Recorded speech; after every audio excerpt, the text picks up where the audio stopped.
So you hoard all the wealth, and then now you're in politics, and then we all fight for The the crumbs? scraps. Yeah. Empire Podcast. Hi, everyone. Welcome to The Empire. Yes, this is Antonio Lee Miles, your host.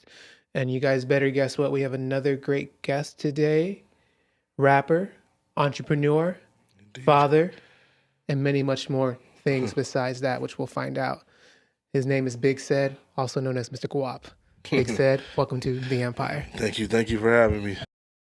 Man, how's your day been?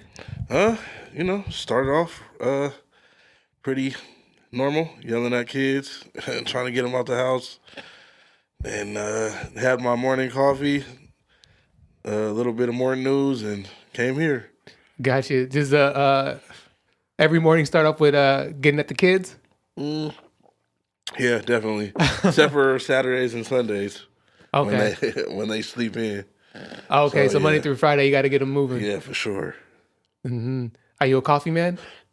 Indeed. Yeah? Every day. Maybe sometimes 2 a day. Really? Yeah, I know it's not good for me, but It keep you going? at this point I think it's become just a habit. So my body, if I don't have it in the morning, my body's like, hey, where's that caffeine? What's cracking with it? Yeah. Do you think it's ever a mental thing? You ever feel like that? Definitely. 100%? I'm sorry. No, you're good. Sometimes. No. Well, most days it's probably mental, but then some days I'm really like, ugh, I'm dragging it, or I didn't get enough sleep, because sometimes, entrepreneur, sometimes I'm up late and then I need it, like the caffeine. But most of the time it's probably just like, it's a routine. So like, wake up, coffee, kids, news, start work. Got you. You watch the news? Yeah. Every day? Nah. Sometimes I cut it off. Got you. Like, if it gets too depressing, or if it's like repetitive and there's nothing new happening, then I'll just be like, I'll watch some sports, or research something on YouTube. But on an average, I get up and catch a little bit, 10, 15 minutes, just to see What's going on. It seems like I feel like news, it should be called bad news, because it's always like For sure. negative that's talking about, right? Yeah. Putting like fear into people's minds and everything like that. Yeah. But, I try to watch both. So I'll watch some CNN, and then I'll watch some Fox News, and I'll try to figure out, like, where's the middle? Okay, where's the middle ground? Yeah. Because CNN will tell you one thing, and it'll have you, like, scared of what's going on over here, and then Fox will have you scared of what's going on. I'm like, okay. I think regular people are in the middle of that. Like, and it's cool to see, to hear, because it's all opinion-based, really. So real journalism is not really alive, like, on the mainstream media anymore. So everything's opinion-based, and then they have the 4 people that sit around, and who has the better charisma or gives the best opinion on this side, it makes sense, and then, so. Good point. Opinion based. It's not fact based anymore. No, for sure. That's a good point. Because I guess fact based is boring. There's not somebody in there saying something controversial. Yeah, because nobody would watch it if it was all fact based. Or it wouldn't be like entertainment. Yeah, that's for sure. crazy if you think about news as entertainment. Yeah, for sure. Well, it's news with a spin. Interesting. Yeah, if people really just said, you know what, let's stop talking about how we feel and what are the actual numbers on this, with no spin, people would probably turn the channel. That's like C-SPAN. Okay, interesting. Yeah. That's a good point. Big Cedd, that's why making me think that. Cedd, for people who may not know who you are and the things you do, Brandon, can you let everybody know who you are and the things that you do? So, I do go by Big Cedd. My real name is Cedric. I grew up in San Bernardino, graduated from San Bernardino High School, go Cardinals, graduated from San Bernardino Valley College, and graduated from Cal State San Bernardino. So I'm San Bernardino born and bred. I do music. I make clothes. I have a TV mounting business that is currently based in the Inland Empire. And, you know, there's a lot in between that. So, I can't go into, like, I don't have any specifics right now, but, that would be me right now. And, of course, father. All my kids go to school in San Bernardino. So, yeah. Okay, Yeah. that's what's up. San Bernardino, ride or die? Yeah, for sure. Mm-hmm. For sure. It feels like some people, and I think I heard this from other rappers, like I think Cam Archer and some other people were saying, like, some people are kind of like ashamed of San Bernardino or the Inland Empire. Like even artists, they were like they won't represent the IE, but they'll say, "Oh, I'm from LA," even though they be based at IE, which I think is I interesting. see that happening a lot. Like, I feel like the morale's changing. Well, it's been changing out here for like well over 10 years. Mm-hmm. Like, as far as like, 'cause I remember a lot of that when I was younger. People used to say that, like, I'm from LA, and then you start getting older, like, bro, I went to elementary school with you, junior high school. I've never seen you in LA, but I see that a lot of people. When they get to a certain level, then they change it. Like, they'll be gung ho IE or San Bernardino, and then when it comes to, like, I don't know if they talk to somebody like, oh, it's not a good look, but I see that. But no, I think there's a lot of people that are proud to be from out here now. I think it's changing. Also, like, the whole culture changed. Fashion has helped it. The music has helped it. So the pride is there to be from out here now. So I definitely like that. Yeah. Yeah, that's what I've noticed too. And I've been talking to people like Flex from The Plug. Yep, my boy. Like people have been talking like how people are starting to become more prideful of being from San Bernardino and the IE. You know what I mean? What'd you get your degree in?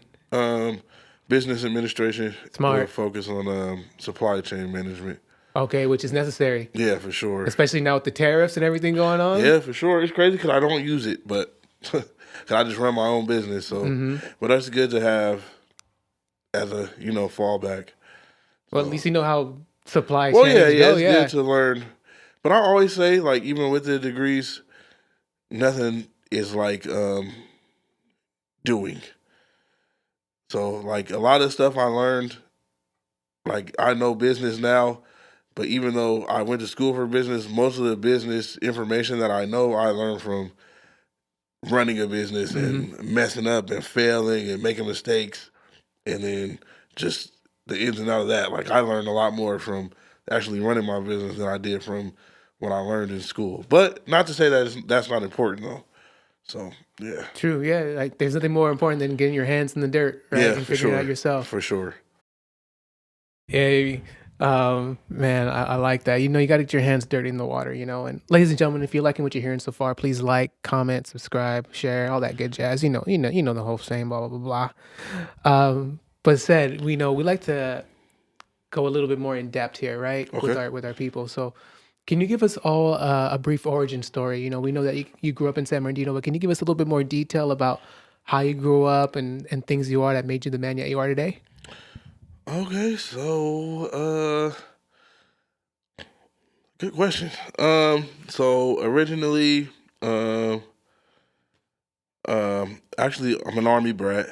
So I was born in Korea on a military base, and then my mom, wind up coming here. My mom's from here too, so we came back. My mom was still in the military, so I stayed with my grandma.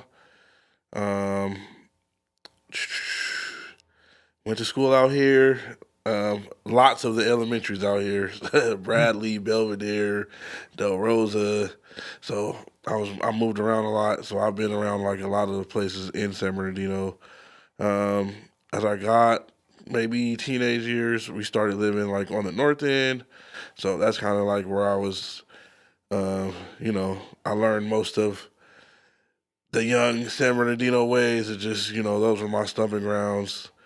Genevieve, 35th, 30th Street, Sierra Way, just doing that. Went to Purdue, graduated from Purdue, stayed on the north end for a while, and then, once you become an adult, you kind of gotta, the money moves you. So if you don't have, so I stayed on the north end for a while, then started moving around.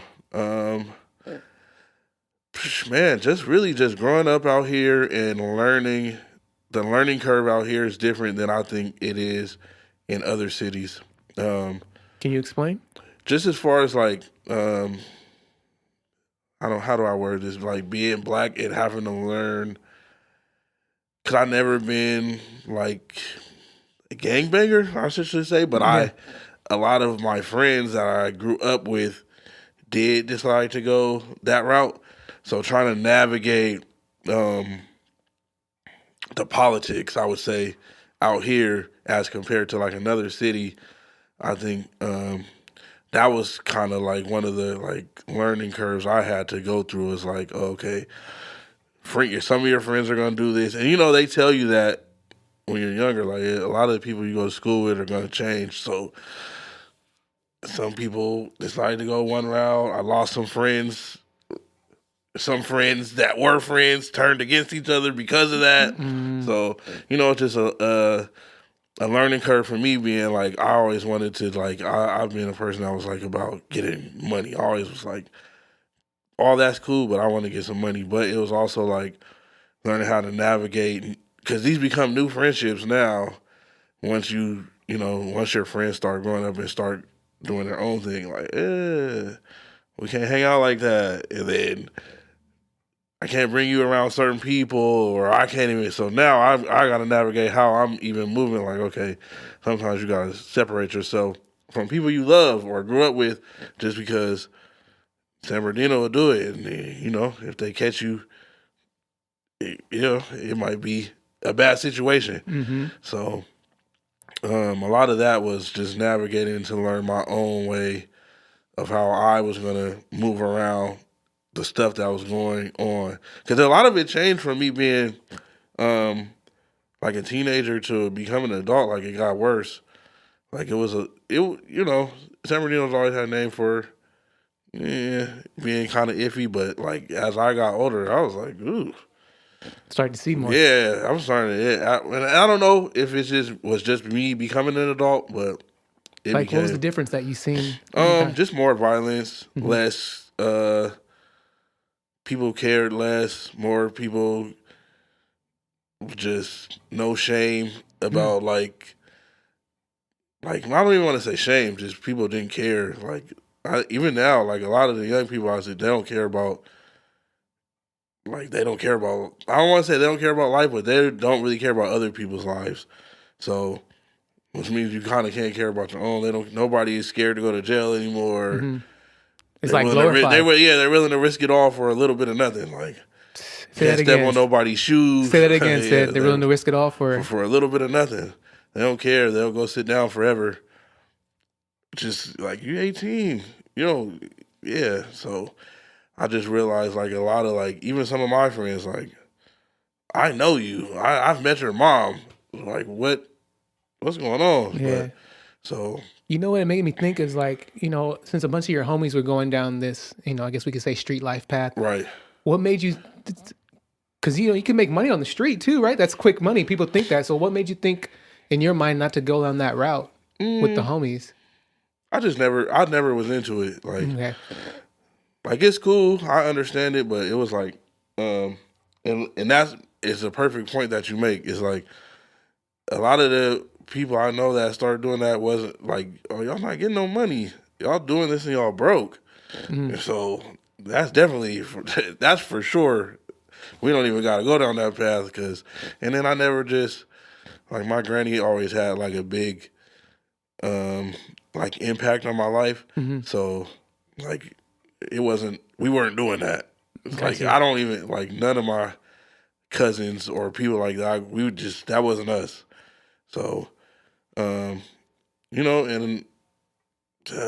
I just couldn't, it don't make sense to me. Like, oh, y'all, all five of y'all want to put y'all hands on me, and then we all gotta shake hands. I just don't move around like that. Y'all want to jump me and then think I'm gonna shake y'all hands? Like, nah. Make that make sense.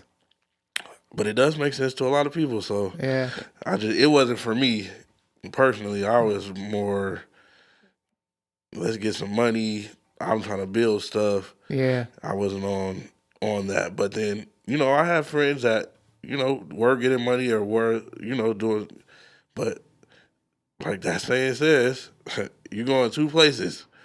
And a lot of my friends have been one of those places, and a lot of my friends has wound up in other places. They always say you're gonna die, or you're gonna go to jail. Yeah, period. So I wouldn't necessarily call like, that's what I said. I think street life and then gang life is two different things though, because like you Okay. can be from the streets, like you have to be kind of street savvy Mm-hmm.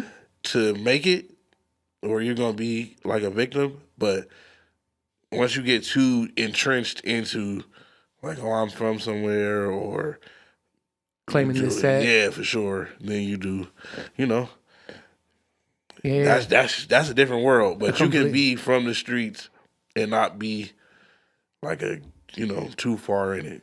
Got you. Yeah, that's kind of what I meant. And I think that's what people hopefully got that was when I meant street life is gangbanging for the most part, right? Yeah, for sure. And, one of the reasons for me, and I know you didn't ask, but I'm going to say it anyway. One of the reasons why I try not to stay, when I was young, stay away from, I guess, the criminal lifestyle is because I felt like the system was waiting for me to do it, to catch me and put me away. For sure. That's how I felt. Like I was like, it's a setup. Like they want me to do it. Yeah, so they got a can bed for you. Yeah, like, hey, we want you to do something illegal so we can put you in. And so that's the biggest reason why I personally stayed away. And unfortunately, even as black men, black American men, like even if you're doing right, they'll still try to find ways to get at you, but it's more likely, Right. when they're doing criminal activity Yeah, and for stuff sure. like They're that. waiting on you. They say, I mean, that's a whole different rabbit hole. Like it is set up for the way that we're conditioned. They say the crab in the barrel Mentality. But one bar I heard Jay-Z said, they call us crabs in a barrel, but they didn't tell you crabs wasn't meant to be in a barrel. So, it's different, but yeah, like you said, they got a bed waiting on you. Yeah. They waiting on you. They gonna let you. They'll watch you do it for a while That part. until you. Oh, okay, come on, we Figure got you. it out. Yeah, figure it out. Shout out to Hove. Yeah, for sure. Shout out that to was Hove. a bar. Yeah, shout out to Hove. Do you have Korean citizenship? No, Damn. I'm an American citizen. Damn. I was born on a military base. Okay. So you don't yeah. get the citizenship that way, huh? You know what? That's a good question. I never even asked that. 'Cause I know. never thought to. That'd be I dope, might right? have dual citizenship. Shit, that'd be dope, right? Yeah, To have for a dope. sure. Next thing you know, speaking Korean, that'd be dope, Yeah, man. for sure. I always wanted to go, but I haven't been. You should. Yeah, You I should. It's probably a great experience. What is it? I guess either Koreas, I guess. But anyway, I want to get back to you, Cedd. I wanted to know, where did the name Mr.Gwaap come from? So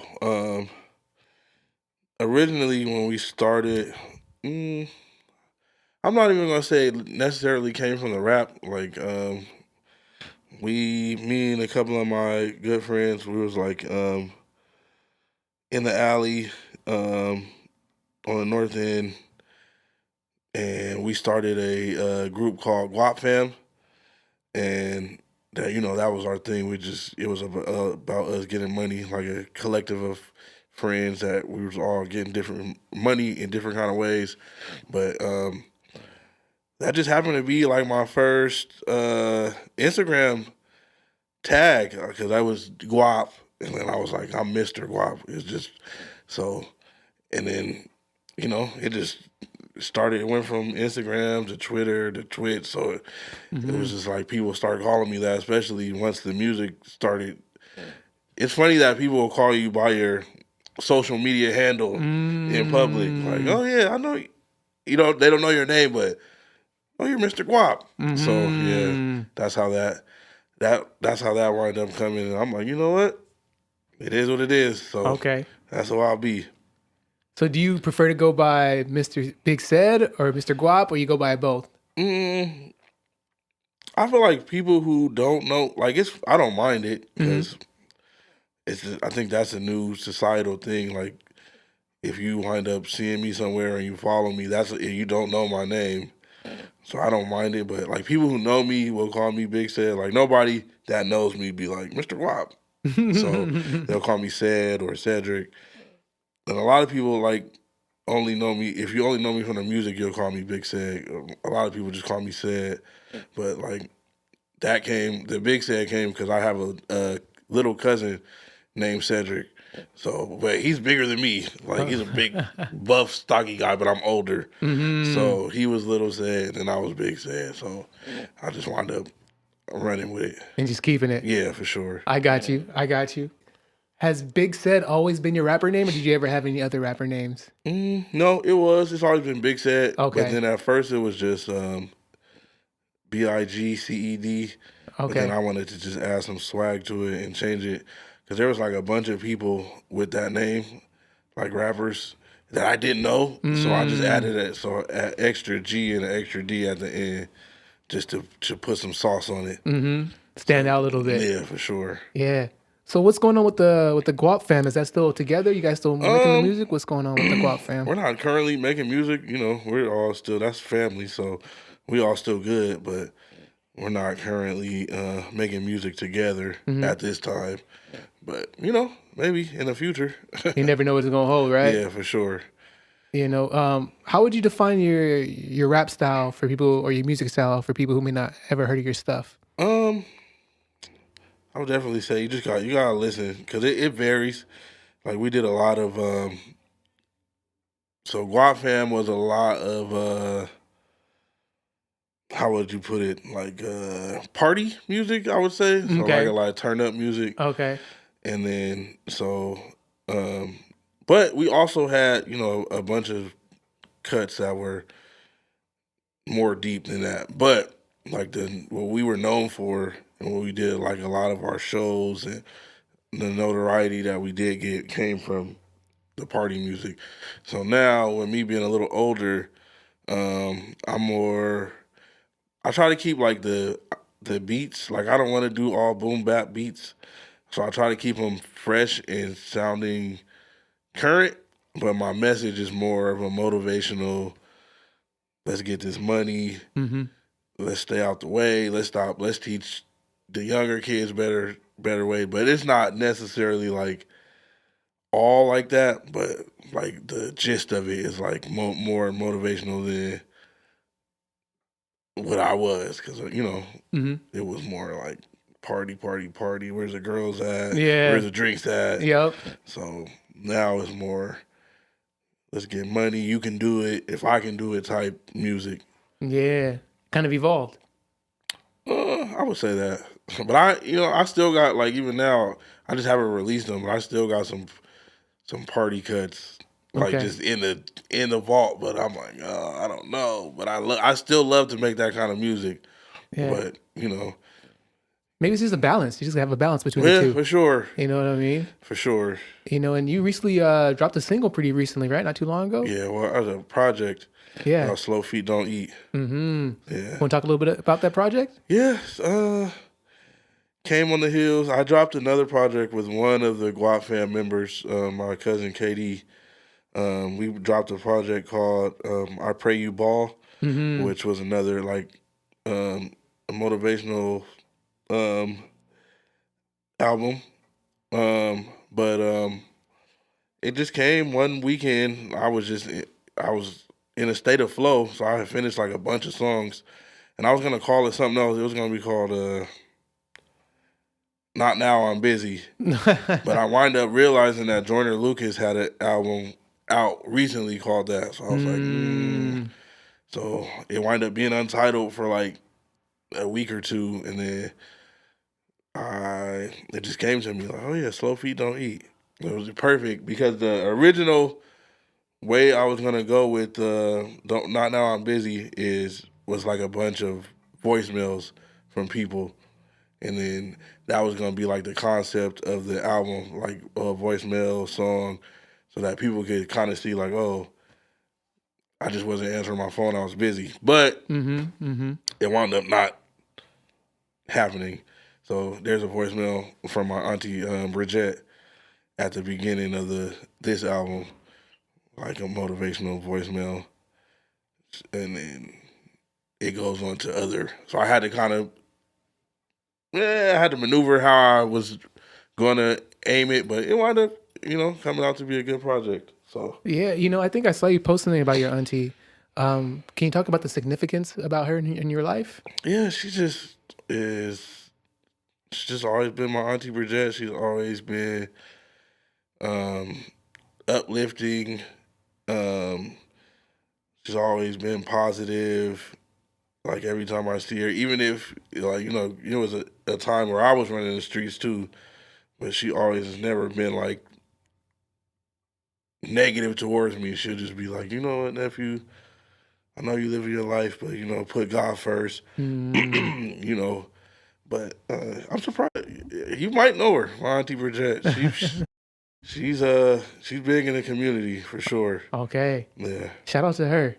definitely. Yeah, and so how's been the reception of the new albums with the I pray I pray and then Slow Feet Don't Eat. Um, How's the reception been for these albums? I've actually been it's been pretty good.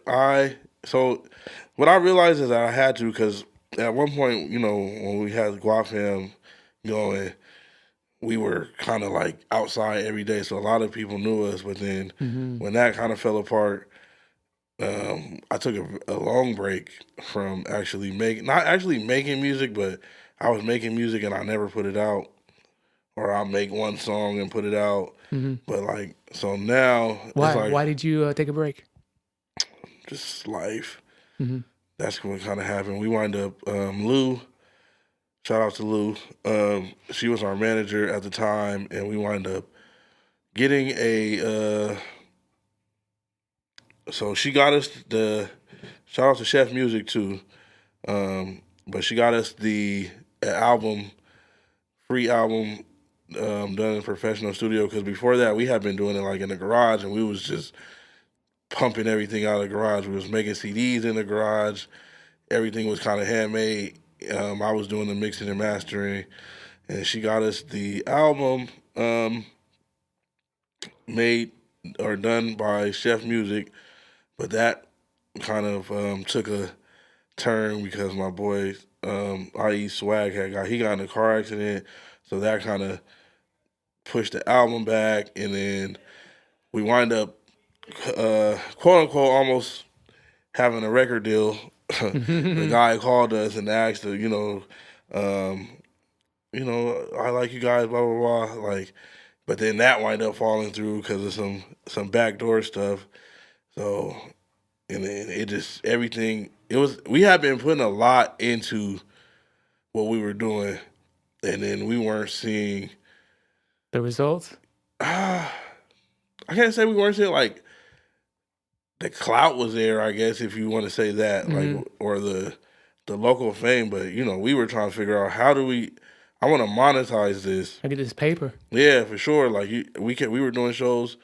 Shout out to Lou. She was doing what she thought was right at that time, but I think her vision was more long term, and Mm. I and me and the group have been feeling like we're putting all our money into this, which she was too. I will never say like she wasn't investing her time and money into it, but we have been investing our time and our money, and we were like, I'm ready to see like some kind of monetary return from this. So, you know, What year is this? it's like between like 2014, 2015, 2016. Okay. So we wind up, our first show was with Lou, but she wasn't our manager, and she would see us perform, and then she wound up calling like, "Hey, who's managing y'all?" And we was like, "Nobody." And then she was like, "Join the team." And we was like, "All right." So that wound up being a beautiful thing, and then we wind up growing from there, and it's continually growing. But it wound up being a situation where it's like we're bringing the party to these shows. Like we're doing a lot of and when I say we are including Lou, like people like, oh yeah, give us this, sell these tickets. But it's like we were doing more promoting than the actual promoters. I'm promoting this. We going out, passing out flyers. I'm promoting it on my Instagram, my Facebook. Lou's promoting it, and it's like that's why sometimes I be trying to tell Lou like, we're promoting these shows more than a promoter, and then we bring all the people, and then all the other artists don't come with anybody. Yeah. Or yeah, no, I need some money, or where's some way we can make some money out of it. So that all wind up. That's how the whole Guap fam thing wind up. Josh wind up getting in a car accident. My little cousin, what I was saying, KD, he wind up. There was a lot of stuff going on, inter-family stuff going on, and then so that happened. Got you. So I just stopped for a little bit because it was like after that deal, quote unquote, fell through. Because that's what we have been working for. I'm trying to figure out how we can make some money. Like I know how to make some money, but how can I make some money from this? And after that fell through, it just kind of was like, I didn't want to do it for a while. Let me take a step back. Okay. That's what I'm saying. Oh yeah, for sure. Like let me take a step back. Not even a step back. It was just I had kids. It was just a lot going on, and it was like I said, I was investing my last. Like, let's do this, but it just wasn't. Nothing was bubbling like it was supposed to. Besides, it's cool for people to know me and be like, "Oh, what's up, Guap?" While you outside, but that doesn't. When I just spent the last of my work check to do this show, and now I don't have, you know what I'm saying? So I got to go home and figure this out. So it kind of got to a point where it wasn't. It's a little discouraging. Yeah, it's like that. But it really, honestly, it's just like that. Yeah, it's kind of a business in general, right? Yeah, it's like sure. ups It's and like downs. that. You gotta. Yeah, you have to. But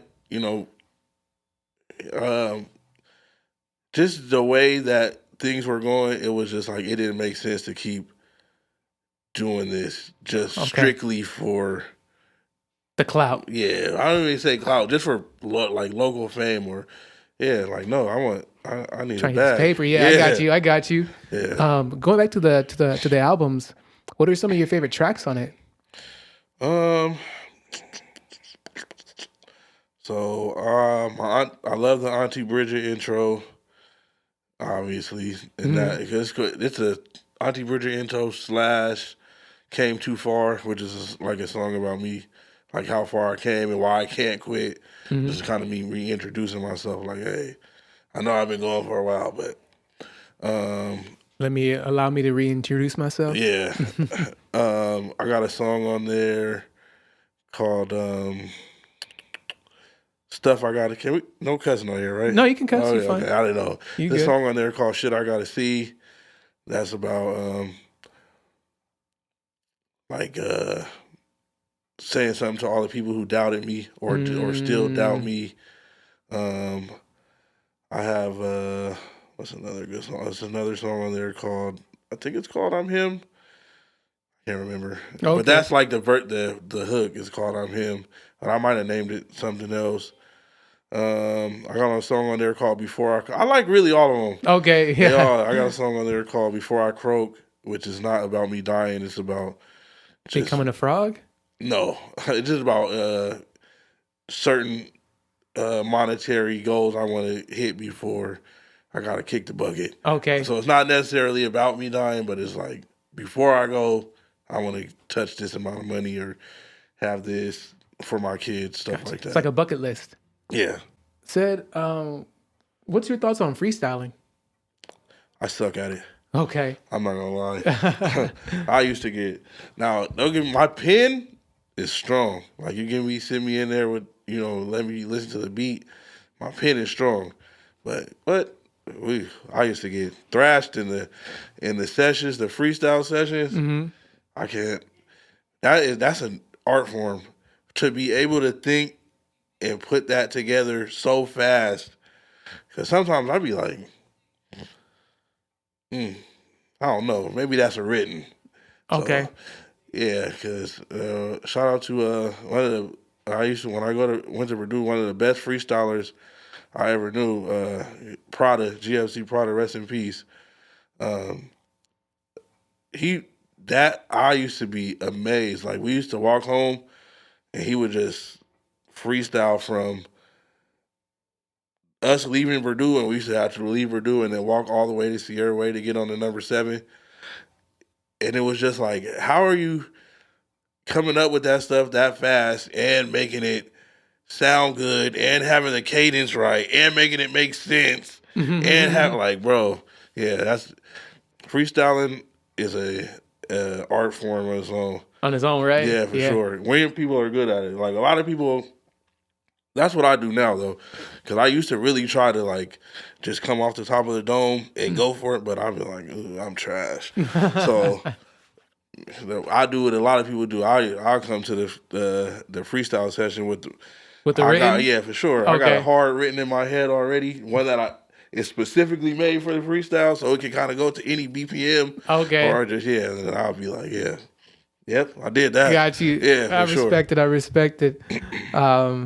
Yeah. So, how has your approach to the music and the music business changed since once you started to where you are now? I'm more meticulous with Can you explain how I do it now. Okay. Like I'm doing this for a reason, and then now that I know, I learned a lot from my time before. Like, oh, I get it.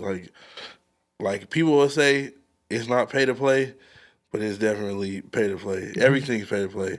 The DJs want their money. Don't let them lie. Unless, now don't get me wrong. Like, if you happen to come out with something that just, they gonna come to you. But it makes sense for them to come to you because now you got the leverage. But when you don't have the leverage and you're an artist and you looking, you gotta go. You gotta pay to do shows. You're gonna pay for artwork. You're gonna pay for production. You're gonna pay 9 times out of 10. You're gonna pay for studio time. But I realized, like, while paying people, you have to be an ultimate networker because a lot of it is not about what you know; it's about who you know. So if I have to do something, oh, this your boy you do shirts? Oh, it's all about shaking hands and meeting new people to grow your network. Because if you're not growing your network, you're gonna be in the same place. So I took some of the lessons I learned, which is where I'm spending my money. That's the biggest lesson I learned. I need a return on what I'm spending. Like even if it's just followers or if something else happens. But I was spending a lot of money the first time and I wasn't getting anything in return but just an opportunity, which is cool. But like we did shows with E40. Okay. We done shows with Nipsey Hussle. We did shows with Casey Veggies.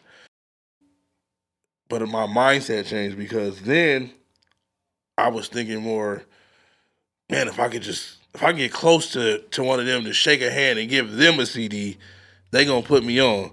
Yeah. When in reality, I should have been using all the people that they brought and trying to turn them into my fans. I should have had the CDs for the crowd and not been trying to meet the celebrity. So, but you live and you learn. You definitely live and learn. Not losses, it's lessons. Right, for sure. Right. So where do you intentionally put your money now?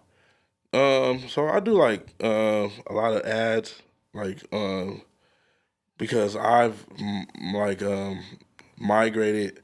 So what I realized is that, and I've heard this a thousand times, that I'm the brand.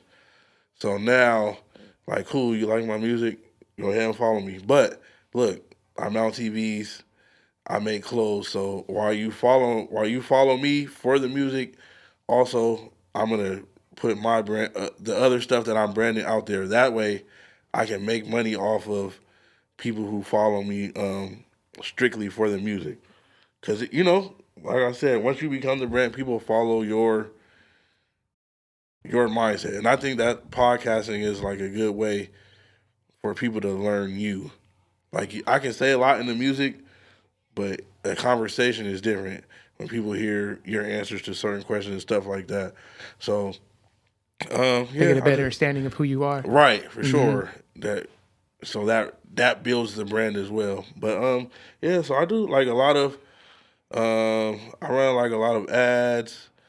You know what's crazy? I don't mean to cut you off, no. but about the personal brand is that I've been hearing so much from different people that your personal brand is more valuable than your business brand. For sure. You know, just like we use Elon Musk, for example, right?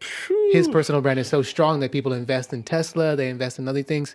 Or even think about 50 Cent. His personal brand is so strong that you invest in his cognac and things like that. For sure. Like people's personal brand is the strongest thing that connect people to buying what they're connected to. Another Jay-Z quote. Let's go. Yeah, he said, I'm not a businessman. I'm a businessman. It's like, bro, he was so ahead of his time with that. Mm-hmm.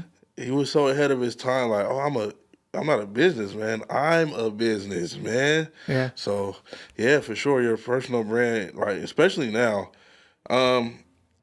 JC's one of your favorites, huh? He's up there. Okay. He's up there.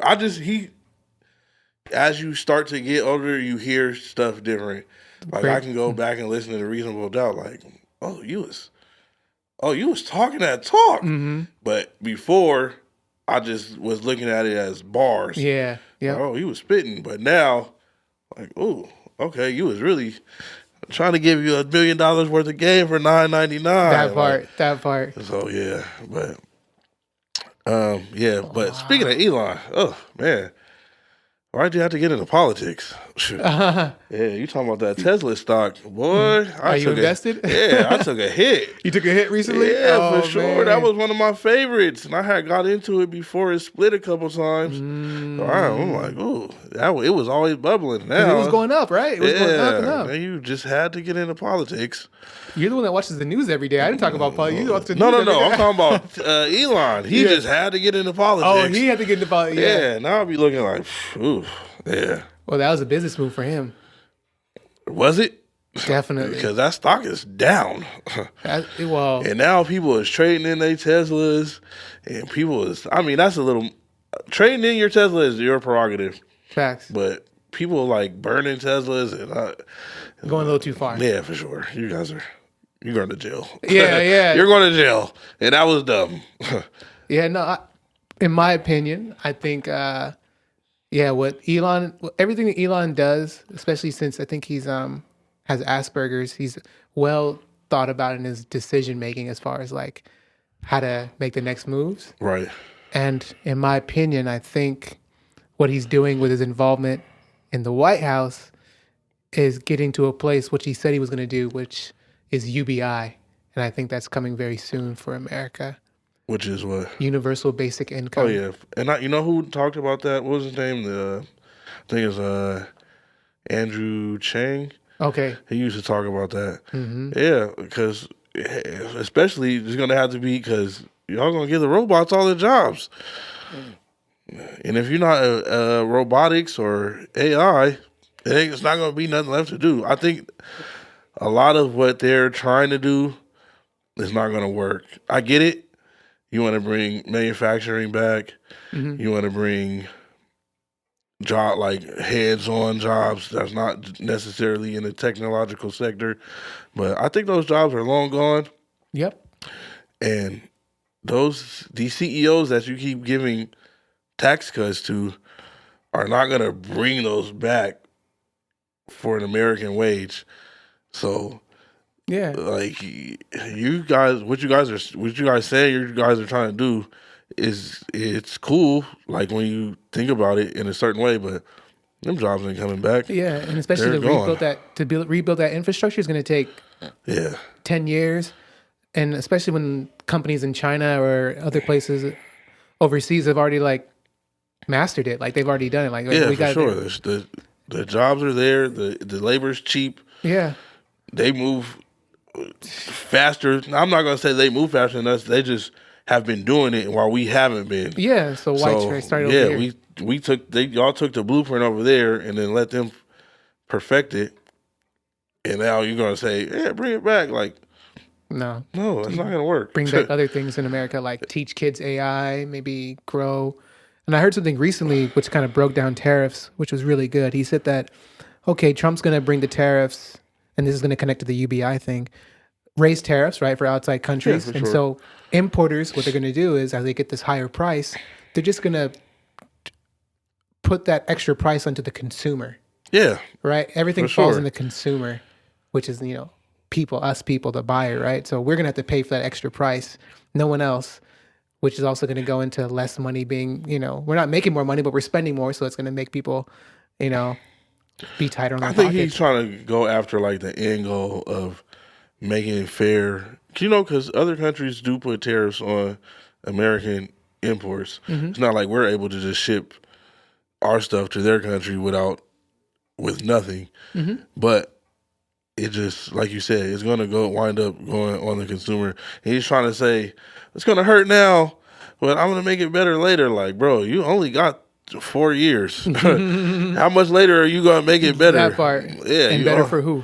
Yeah, all that. They're not going to let you do another 4 years. This country's going to go up in flames before they give you a third term. Yeah. So.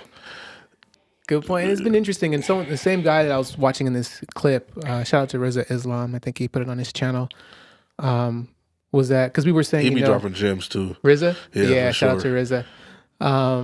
The gentleman was like, because they were saying, well, isn't the tariffs supposed to help balance out in the long run? And he's like, the guy was like, well, you heard of a free trade market, right? And then he kind of like broke it down. I can't do it, folks. I'm not an economist. I'm not in the business, but Right. It just made me think of that.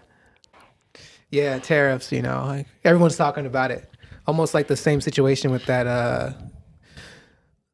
Every time there's something about something race related coming on, they always blow it out of proportion. And I think you know exactly what I'm talking about. What's going on? Carmelo. Yeah.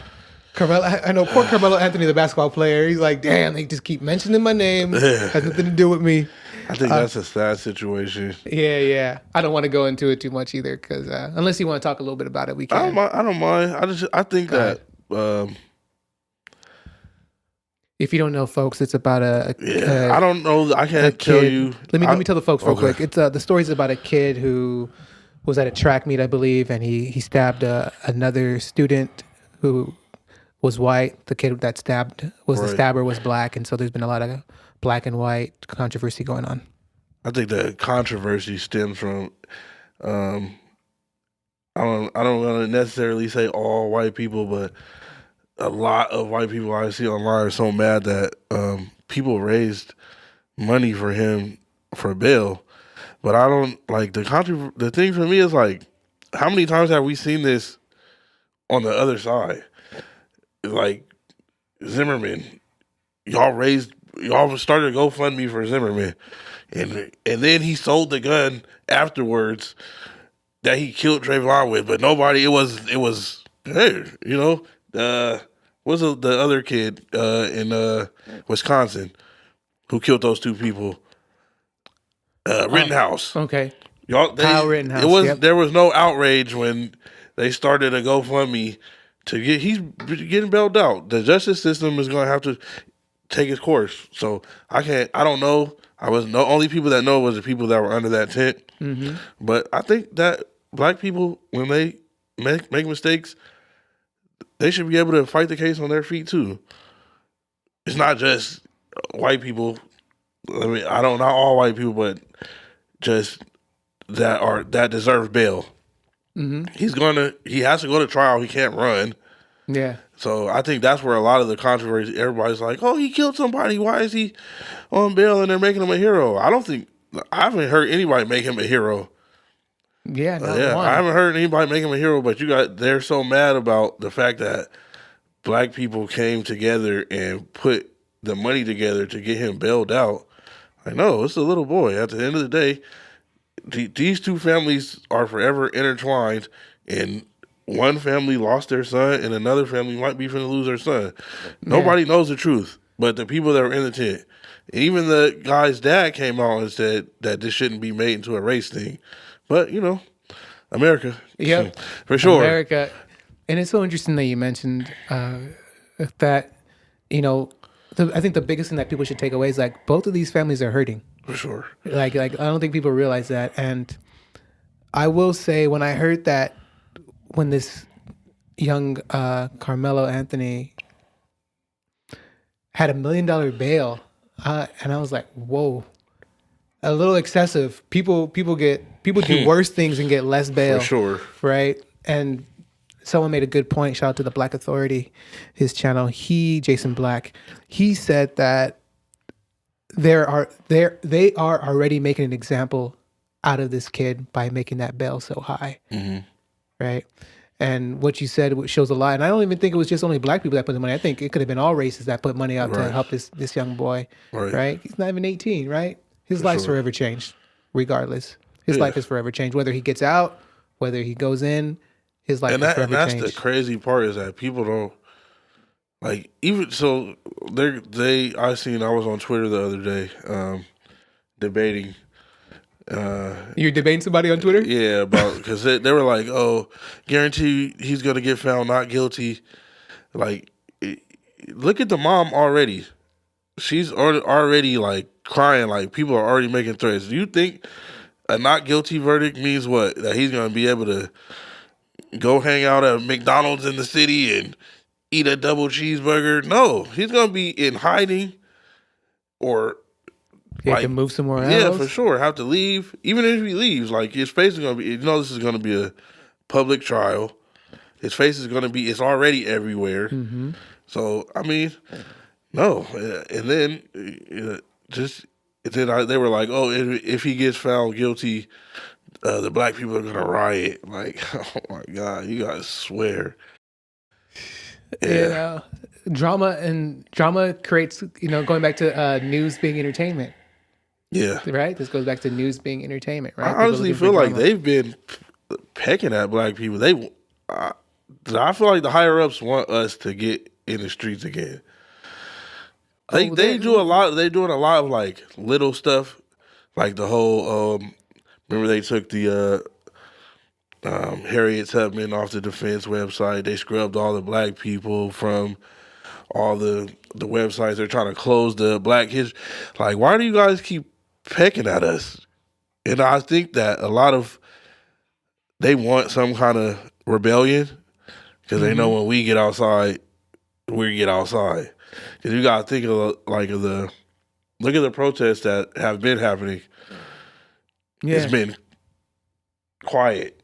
Like, nothing too much. They want, because, you get black people outside, we stomping feet. We're not coming out here to play with y'all. True, but the thing, unfortunately, historically speaking, when blacks go out and protest, nothing really changes for the long term, right? There's never like a long term plan, and I think that's what hurts a lot of black Americans. Is like there's not a long term plan, and if they can get black people to move emotionally, that's what they want them to do. Yeah, just move emotionally, right? Right. As opposed to actually thinking out of a plan and acting intellectually. And I think I would just say like people are so like, oh, when black people they riot, like I feel like people who say that don't like. I'm a big history buff, like especially American history. Okay. Like, do I think that we should be tearing up our own neighborhoods every time we get mad? No. But do I think that anybody really cares if it's just a million of us and when nothing happens? No. No windows get broke, nothing burns. I don't think anybody cares. They only care when it's sensationalized.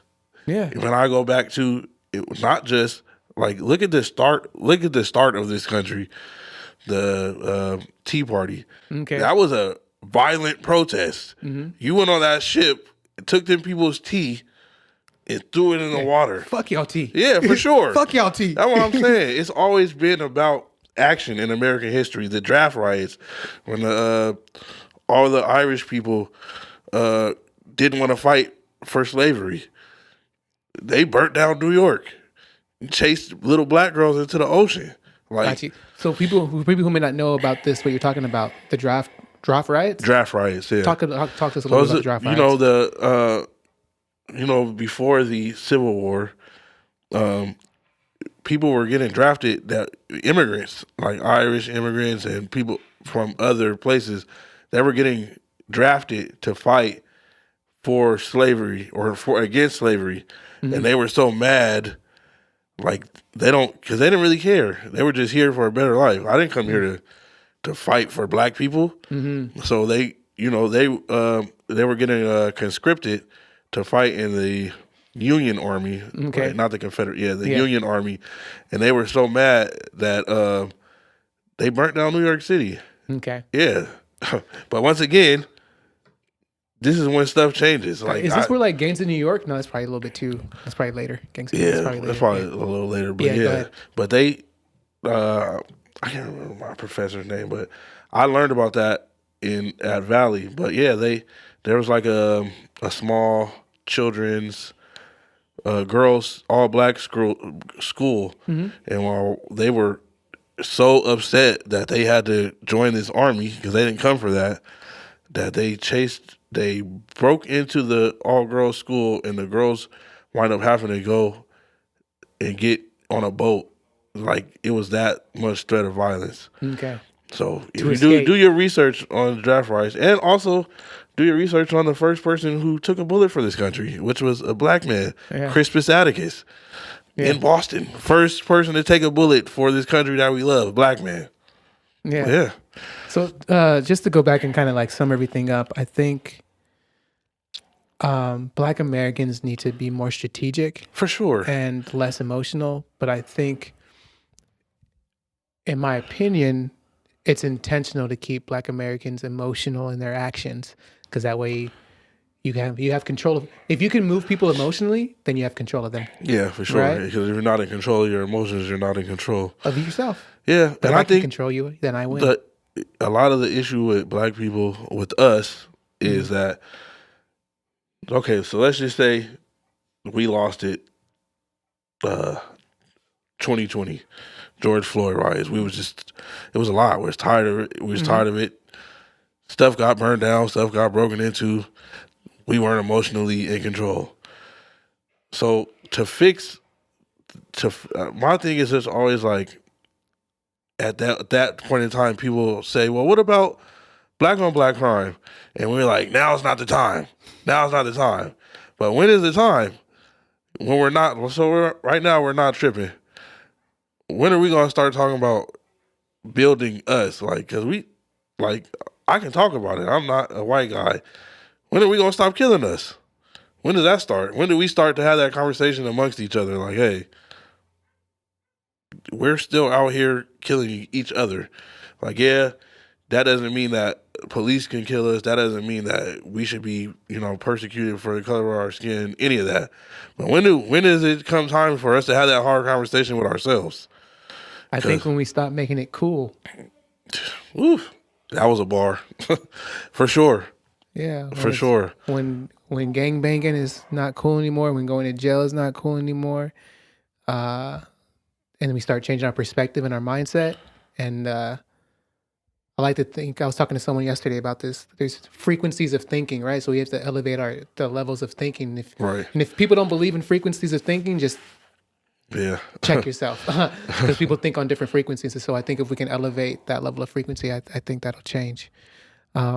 But I do want to move on, because I want to. I know we're having fun talking about this. We could go on and For on. sure, and on, it'll get right? deep. Yeah. But like 4 hours later, Trayvon Martin shouldn't have been shot. Yeah, for sure. But I kind of wanted to go on and thank you for educating us on the draft riots. the draft rights, right? Yeah, definitely go look that up. Would you like to play a game with us? Sure. Yeah? Yeah. Okay, it's called Memorable Moments. Okay. All right? So what it is that I'm going to give you a drawing, and I want you to tell me what you think's happening in this drawing. Okay. You ready for it? Yeah. Okay.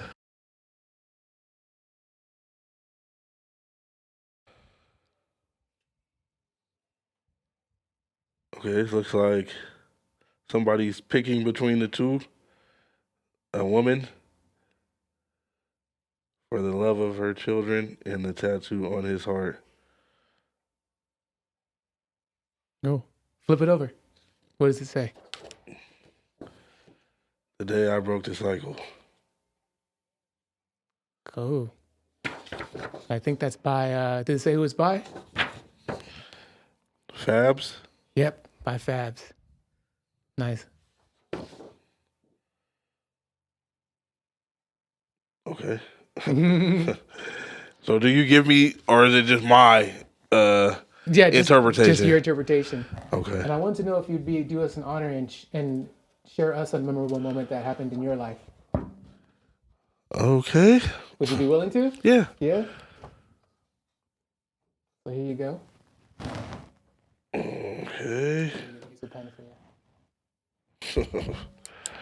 I'm a terrible artist. It's okay, man. It's all about whatever comes out. Just one stream of consciousness. And it could be anything that's memorable in your life. Cool. Thank you for sharing, man. No, no worries. Not too bad, right? Yeah. Yes. Well, can you talk to us a little bit about Money Motivated Apparel? Why you started it? What's it about? All that stuff. Okay. So Money Motivated Apparel started from kind of like the music we used to do Get Guap shirts, because remember I told you we were trying to monetize everything. So we used to have Get Guap shirts out of the trunk. We used to do the Dump Trump shirts too. We had Trump's head going into like a dumpster, and we were selling a lot of those until we went to a Bernie Sanders rally and we got accosted by the Secret Service trying to sell the shirts in there. But what happened? I don't know. I don't honestly, to this day I don't know. We were selling it in the line while we waited to get in the rally. We were selling shirts. Everything was good. When we went through the turnstiles where they checked us, the lady checked the bag. She was like, "Oh, these should sell." And then we actually got in to the part of the rally, and then we were like, dump Trump shirts right here. And the Secret Service guy came over there like, "No, you guys gotta go." So we wind up getting put out of there. But yeah, so that's how Money Motivated Apparel started.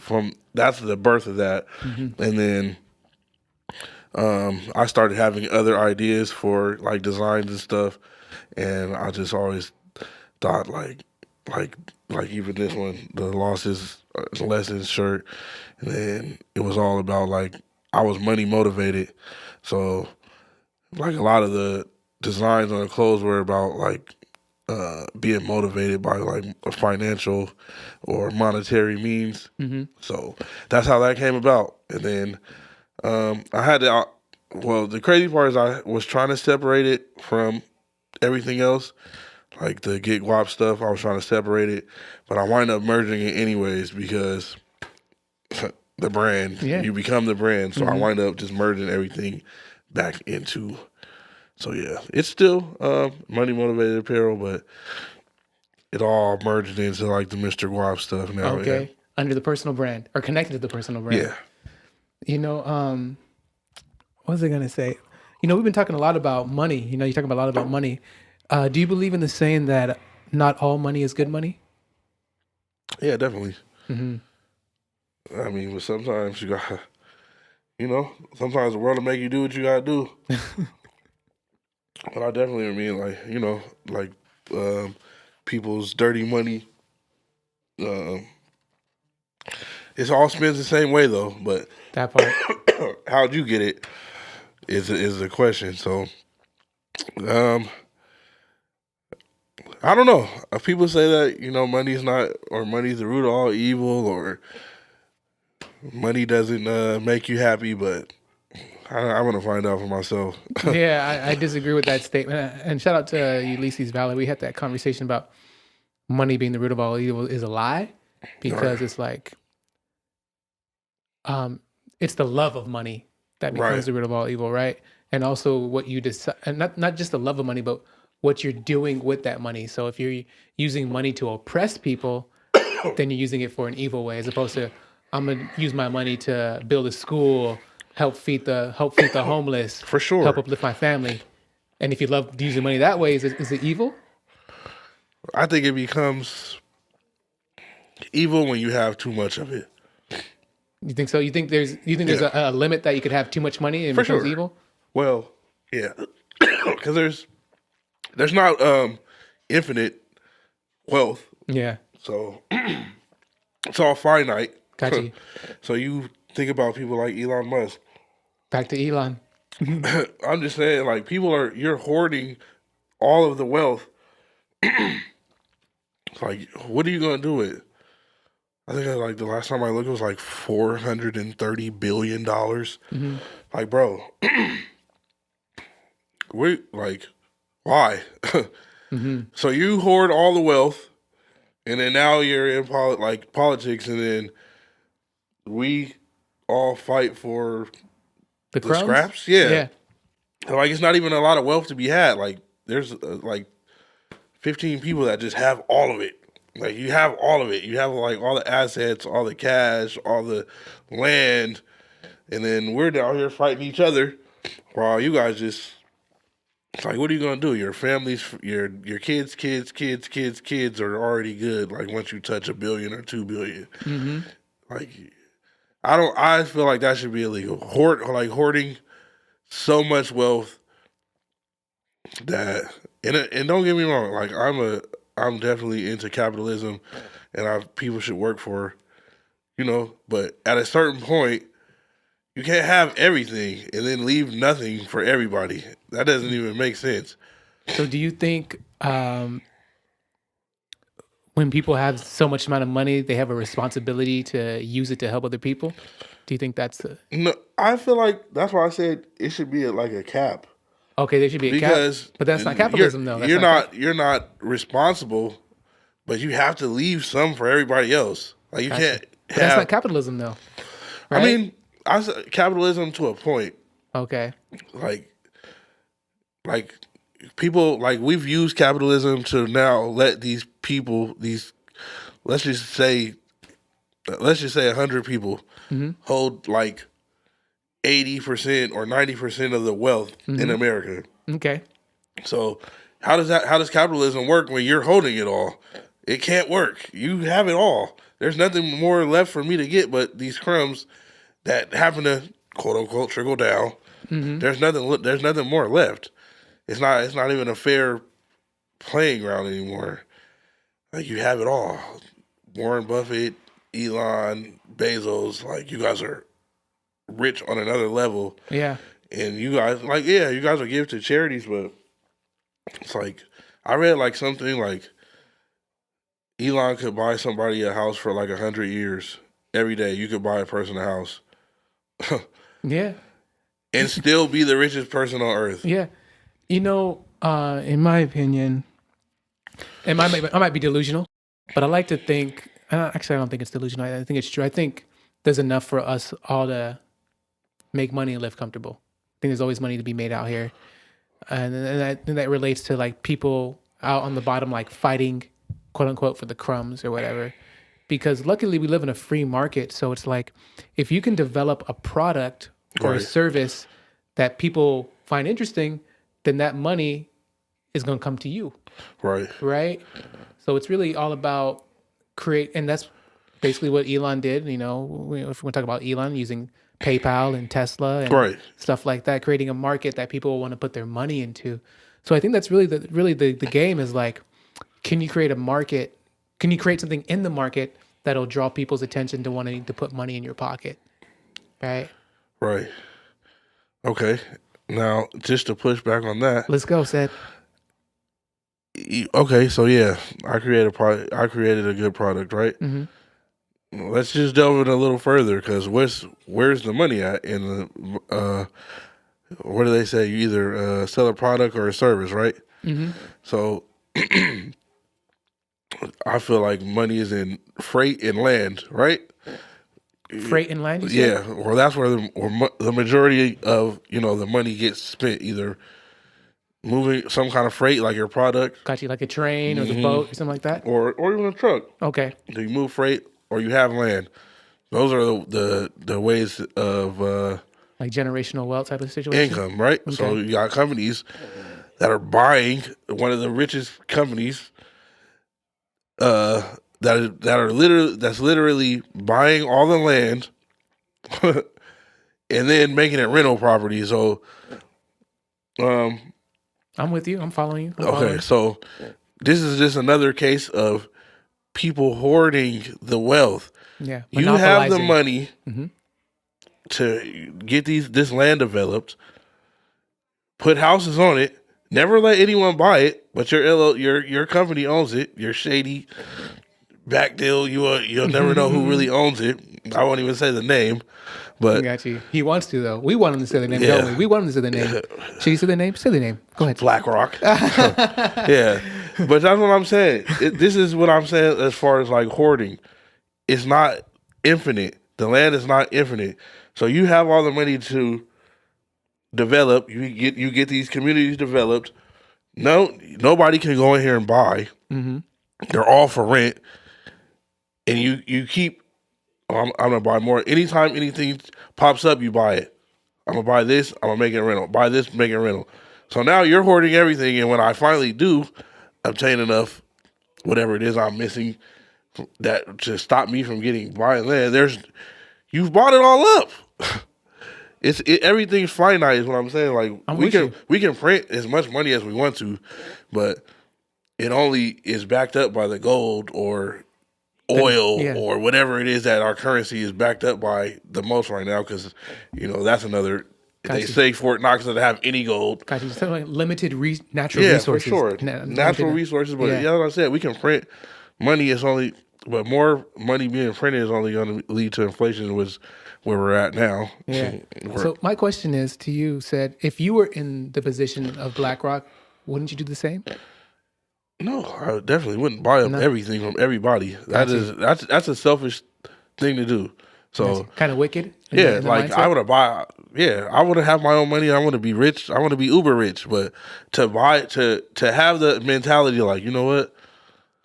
I want to own Since everything. I got this money, I'm gonna buy up everything so nobody can have nothing. That's selfish. It's selfish and it should be illegal. But I got you. Yeah. I like it. It's crazy because what's the term? It shoulda, woulda, coulda. Yeah, for sure. But yeah, interesting. In my opinion, I think that I see both sides. I see how it's wickedness and selfishness, and then I also see the aspect of just like, who cares about them? I also see the BlackRock perspective, which is like, who cares? Like we trying to get the bag on everything, and what is it? I heard someone say, someone shout out to CGA. He said, "You will own nothing." Yeah, for sure. You will own that's nothing. The new American dream. Yeah, you will own nothing, if that's a good or a bad thing. But I think when it comes to like land and resources, you want to own something. Yeah, and then you don't even really. That's what I said. They don't even give you a chance to really own it. You don't really own the land. You own the house. Yeah, because you still got to pay taxes on the land. Yeah, and if you don't pay taxes, they'll take it after you spent all your money on it. So make sure you pay your land taxes for sure. Yeah, before you get a cold call. That part you don't want that. But let's keep moving forward. Okay. We're having fun, I said. Yeah, definitely. Let's talk about, you also do Big Cedd interviews, right? As well, right? No, you don't have a podcast. Me and my boy are thinking about starting a podcast called Gwaap Talk. Okay, talk to us about it. I just wanted to be like kind of a refreshing outlook on the topics that are going on, just from a different viewpoint than, because I don't have a political spin, and I feel like a lot of how do I word this? Like a lot of the commentators who do go on these mainstream media shows are not as in touch with like the black community as I would be. Gotcha. Like I'm more. I'm actually here. Yeah, for sure. Like I'm in it. So, and then I'm educated as well. So, but I'm still in it. So, and there's I don't have a filter. Okay. I have a filter. Like, let me not say I'm just gonna say it, but there's no repercussions for me right now. You don't have a sponsor that's going to pull out if you say something. For sure, yeah. Like, you can't talk about BlackRock? Fine, take it out. Yeah, for sure. That's why I said saying that name. But so, we talked about it. Okay. I bought the green screen. I have bought mics, and I was trying to set it up, but we did a pilot and I don't have. I think my mouth was too close to the mic, so it was like super muffled. So we had to scrap that pilot, and then yeah, Part 2 coming soon. maybe if my boy ever gets it together, because I had some other ideas, but it's kind of the same thing you said. I was like, my boy was supposed to get started with me, and then now I'll be like, come on, we was ready. Yeah. So yeah, but I just wanted to do like a lot of like financial talk. As far as like how do we start? Like if you're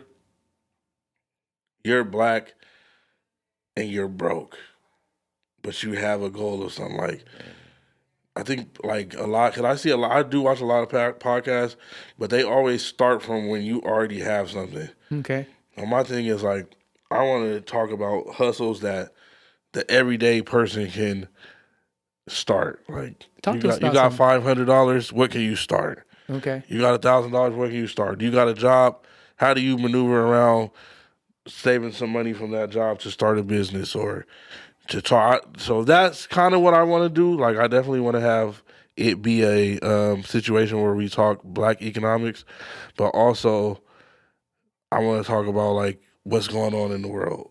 Like, how do black, because we're not like a, what do they call it? Like a monolith. Mm-hmm. Like, and I feel like a lot of people feel like that. Like, oh, the blacks, no. Because if you get to talking to black people. The blacks? Yeah, the blacks, they think like this. Like, if you get to talking to black people, we're so different. Yeah. Each one of us are so different. Different categories. Even if you talk about something you think we would all be in agreement on, like Second Amendment stuff, or how do we feel about deportation, or how do we feel like everybody, like how do you feel about Trump? Yeah, for sure. Everybody's not on the same accord, and I would like that to show. Like we're not just one big group of people who are all think the same. Or Democratic dummies. Yeah. That's how they like to paint us. Yeah. Like they do whatever the Democrats say because they want handouts. Like if you get to talk to people, you would see that there's a large plethora of people who don't like handouts. There's a large people who do want handouts. There's a large amount of people who don't want their guns taken, just like other Americans don't want their guns. So that's why I said I would like to bring that flower out. Like, hey, we're definitely not all the same. Yeah, Cedd, I want to encourage you. I think you should do it. Don't wait on anybody else, because if you wait for somebody else, you might be waiting all day. So I think I want to encourage you. Maybe even start this week to do that. Talk about financial from a perspective, right? And then also the thing you talk about, right? Because only you are going to be as passionate about this topic, right, as you are. You can't force the other homie or whatever. Right, so I want to encourage you to do that. And also, can you give us an example of maybe some advice for someone who's broke, who got nothing, but they have a dream and a vision? How can they? Man, you gotta get some money. If that's me, get a job. Okay. Get a job, but also understand that. What do they say? You're gonna have to work your same amount of time that you work for somebody else to get out of there. So that would be my first thing. Like if you're dead broke, yes, there's nothing wrong with getting a job, but people need to understand that jobs are meant to be left if it's not a career. If it's a job to you, go in there, do what you're supposed to do, get your paycheck, get a couple of paychecks, but always have a plan. I mean, the thing is, like, there's so much information at our fingertips now, and we use it to do bullshit. Like, you got a phone, you got Wi-Fi, Google. How much do I need? How much is this? Google suppliers if you want to sell clothes. If you want to, like, my boy has started a car washing thing called Boss Wash. How much does this cost? Where can I get this used? I think I talked to my other homeboy who does car detailing now, and I had because he had made a post like his business is starting to grow. It's called Back to New, Back to New Detailing. But he had made a post like maybe the price will go up or down depending on the car. I had to tell them like, hey, don't ever say your price is going down. But that's what I'm saying. Like, we need people who are in the space, like black business space, to be able to talk to growing black entrepreneurs. Because it's, like I said, you're going to learn it on your own, but it would be better. Like, I would have liked to have somebody tell me, like, hey, do this, don't do that, do this, don't do that. From that, the information, because information is the key. Yeah, for sure. Yeah. So that's kind of like what I would definitely say. Like, if you're broke today, get a job, get you some money up under you, because nobody's gonna take you serious if you don't have no money. You take money to make money. Period. So get you some money up under you, but have a plan, and don't just what do they call it? Analysis paralysis. Got you. Paralysis tomorrow, I'm gonna start yeah. tomorrow. I'm gonna start next week on Monday, because I do that so much that I have to get on myself. Like, no, don't start Monday. Start right now. Yeah. Then, like you said, go home and research it. You got YouTube. You got Google. You can put a plan together from them two things. And if you can't put a plan together, guess what? AI is free, and it will put up. Just type it in. Just go in. What's wrong with trying? There you go. Yeah. Shout out. Thanks for that recommendation, man. There it is, people. You know, if you're starting from nothing, just get a job. I want to talk about.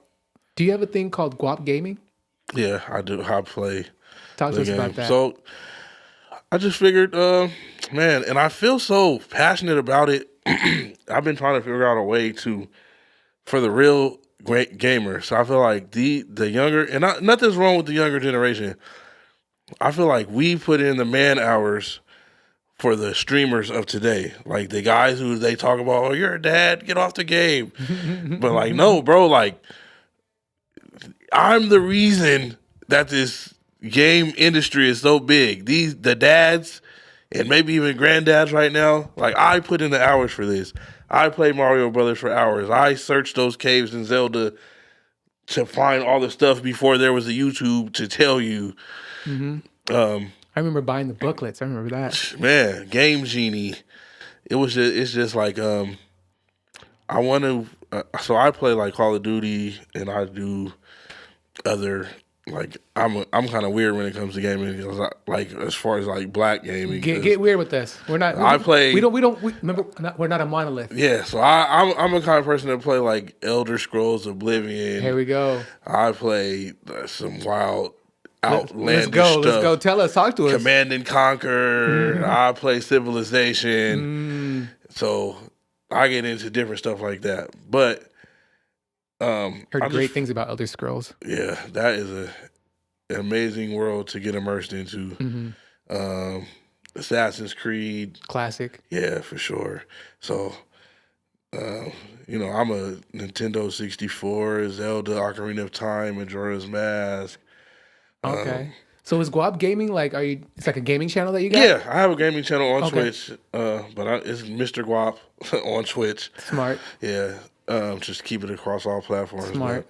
But, I play Call of Duty. I play Galaga. I play Pac-Man. I play the regular Super Mario Brothers. So it's just, I want to find a way for the people like me who feel like they put in, like I put in those hours. I walk so y'all can run. There it is. Before there was a YouTube, but I want to make a space for like older gamers that I feel like don't get enough recognition, because you know it's always been a young people's thing. Yeah. But at the same time, like, I still do this. So yeah. Gwaap Gaming, Mr.Gwaap on Twitch, Gwaap Gaming on YouTube. I don't have an exact schedule because I'm not making any money off of it yet, so I just get on when I can. Just stay tuned. Yeah, for sure. Follow and stay tuned. Yeah, for sure.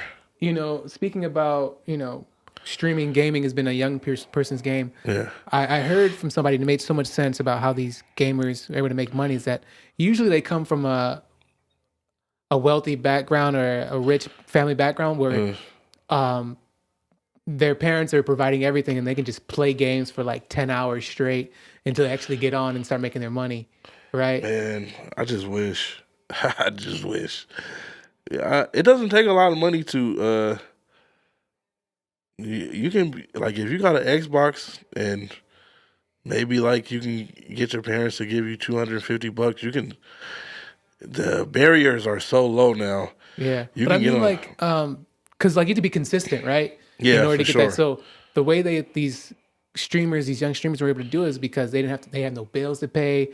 Everything's taken care of. They can just sit home, stream for 10 hours, play, and that's it. Mom and dad taking care of everything. So that's I how they mean, were able to get on I as feel opposed like to a lot others. of them start at an age, and that was what I'm saying. Like they start at age because when I was 14, I had 10 hours to play the game. Sometimes, if the streaming capability was there, it would have been the same. So a lot of these kids they start at 10, 11. They're Yeah. just able to get on YouTube, and then by the time they're 18, you're 7 years in the Yeah, game. you've been in this so long already. Yeah, you Yep. don't have so by now you done figured out how to monetize it. But Shoulda, woulda, coulda. man, Shoulda, woulda, couldas. But I also believe that, and this is just my opinion, but I believe that we're all supposed to be where we're supposed to be, as far as time placement. I don't believe I believe in God and the high creator. I don't think there's any mistakes. So what we're doing and what we're supposed to be is where we're supposed to be, and we're supposed to be born. that's deep. Yeah, for sure. You know what I mean? And we talked about earlier about waking up the kids every morning, Monday Right. through Friday. So how has family and fatherhood been for you, and how has that kind of affected your work in music? Um, I love it. I love. There's nothing better.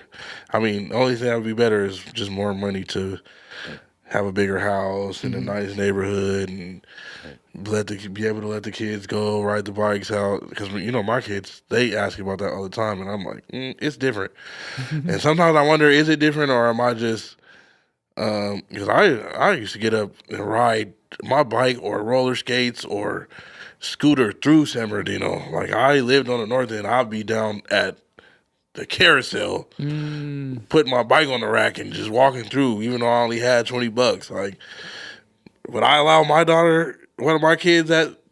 No, because it's so I don't know if it's different, but I love fatherhood. Fatherhood teaches you a lot about who you are. Like I learned a lot about myself through my kids, like watching them grow and navigate siblings. That's the part that I didn't get to see because I'm an only child. Well, on my mom's side, and then my sisters on my dad's side, I've rarely seen them. Like I never really lived with them, so me getting to watch them navigate their relationships with their siblings is something that I enjoy. But I just enjoy being at home, playing the Switch with my son, or me and my daughter have a show that we watch, or just being able for them coming in there. Yeah. What's one thing you learned about yourself through your kids? Um, that I'm very impatient. um, and I see like a lot of the stuff like when my son, like when he's on the game and that and he feels like it's not going his way, he gets mad. But I like, oh well, look at me, because I definitely used to do the same thing when I used to get mad at the game. I'd be throwing the controller, but now I think stuff was more sturdy back then. Got so now you. I'm like, hey boy, I just paid $200 for that. That You got part, hey, that- don't throw nothing else in here. You also paying for it too. That's Yeah, for sure. So and then just looking at my daughters and how they picked up reading, and then just thinking to myself like, oh, I remember my first book that I read that was like, oh shit, I really like reading, and then realizing that it takes you to like reading a book, like a good fiction book takes you to like another, like you really be in it. Sometimes I go to Barnes and Nobles and buy my daughter 2 books and she'll be done like the next day. Like, oh, I'm done. You ready to go back? And I'm like, no, because these next books you're buying on that phone. But she doesn't like it. And it's funny because I don't like to read books on a screen, and I'd rather have it in my hand. And I'd be trying to tell her, "Don't you read the book?" I'm like, hey, I get the book for cheaper right here. And she's like, "No, I want it in my hand." Yeah, it's a different vibe, and that's why I have hard copies of my books too. It's just better to have It's just a different vibe when you have it in your hands and you can feel it. Yeah, it is. It's Yeah. flipping that page or having to. You can write in it. Yeah. So the thing that came to my mind is that what's one of the things that you dream of like having for your family, and if you're willing to share, because I know you said you want a bigger house and stuff like that. What's one of the big dreams that you would like to have for your family? Just being able to do stuff that my mom or dad wasn't able to do for me. Just like, well, I'm not gonna say not able. Like we always had a room, but we were always renting. Like I want to have something for them to be like, hey, this is home. This is ours. Yeah, this is home. How do you want this? If you leave and decide to go to college, this is home. You can always come back here. It's not going to be like, oh, mom and dad moved. Like, this is going to be yours when I leave. So just possibly, being able to buy my daughter a car for graduation, or just little stuff that I wasn't afforded. Like, I bought my own first car. Okay. When I was still in school, I was at Purdue and I had finished my credits. And I would leave Purdue at lunch and then go to a warehouse job after. And then I wind up buying my first little piece of junk. I bought my second car. My mom, she bought me a car somewhere in there. She bought me a couple cars, but it's just like, it wasn't a lot of the stuff that I seen. Like, there was no ribbon on no car after graduation. It was hilarious. So that was some stuff I would like want to have. Like, everybody have their own room, have their own space. We live in a decent neighborhood. You don't got to worry about kind of the stuff that I had to worry about. It's just like, as far as we talked about navigating the streets, like, oh, this shit could get sticky out here. Be able to ride their bike without you worrying about it. Yeah, well, I don't know. That's why I said I don't know if it's, or is it just me? Yeah. Am I being too protective? Yeah. Am I being too protective, or was my mom just letting me do what the fuck I wanted to do? I literally used to be gone, bro. Like, it's some stuff that I would never let my kids do. Yeah. And I didn't. And this was before cell phones. And maybe it might just be a dad's wisdom. You might just be wise about it. You know what I mean? And I guess I'm a boy too, though. So I have three girls and one boy. So my girls, they be like, "Girl, you tell us a story about how you used to be gone. Why we can't go?" I'm like, it's different. Yeah, for sure. It's different. Yeah, and you're also a married man, right? Yeah. How's married life? She let me out today. She let me out today. Yeah, it's a learning process. You think, I always was one that thought marriage didn't really matter, that it was nothing. Like, oh, it's just you just letting in people in your business. But no, because it just becomes more of a you learn your partner so much more, like when you give them your last name, and then now we're. Like, I would tell, like, I'll be telling my boys that ain't married, just go ahead and marry her, bro. Like, I always thought it's just nothing, but being married is a beautiful thing. I wouldn't change it, but also it's a learning experience, because now it's like we locked in. Like, we was already locked in. We were just boyfriend and girlfriend, but like, and I'm glad I'm able to, like, show my kids, like, this is how y'all family came from, is. this is what it is. And then it might not be that for y'all, but when something's right and when it ain't right. Yeah, you're growing up actually under a 2-parent household, which is another rarity, right? Unfortunately, in the community. Is there an IE hip hop scene? Yes, definitely. Okay, it's been getting bigger, right? Definitely. Got you. The cops came back. For sure. Definitely, the hip hop scene is here, and it's here to stay. Beautiful. Can people still make money doing music and hip hop? Strictly music, though. You want to elaborate a little bit on that? Um, I mean, streaming is cool, but you got to think how many streams is considered like a album sale. I think it's like 5,000. Mm-hmm. So you mean to tell me like? So let's just say I put out a 12-song project, and if one person goes on Apple Music or Spotify and just listens through and they love it, that's like not even a penny worth. When it used to be, if you bought the CD, it's a sale. So now it's like, I think it's like, I don't know the exact number. I think it's around 5,000 streams to be considered a sale. So you got to think, that's like 40, I can't do the math. It was like over 100 people listening through the whole album just for you to be considered like $10. So, like, I know you'll hear a lot of artists say, like, there's no, I guess if you start to get millions and billions and billions of streams, you can probably try to monetize through like ad revenue on YouTube or sponsorship, stuff like that. But like just strictly off the music, no. No money out here for it. No. I mean, no. You're not getting money from making music. You're gonna get money from people following you that like your music, and then you have to be able to sell them something else. Merch, tickets to a show. Got you. Maybe direct to consumer CDs or something like that. Okay, so when you talk about it like that, I follow Curtis King. Okay. He's a DIY, and he took his music off of all streaming platforms, and he makes so a lot of that is coming back. But for me, you have the audience though for it. For sure, and that's the thing. You have to find your. If you already have your people, then yes, that's cool. But for like up and coming, you think I'm about to just blow up. Yeah, not that you can't blow up, but you're not. The money's not coming off of the streaming immediately. True. Yeah, very true. Shout out to Curtis King. He's got a really good story. We'll get you on here too soon, Curtis. Yeah, we'll get you on here soon. I've been watching you.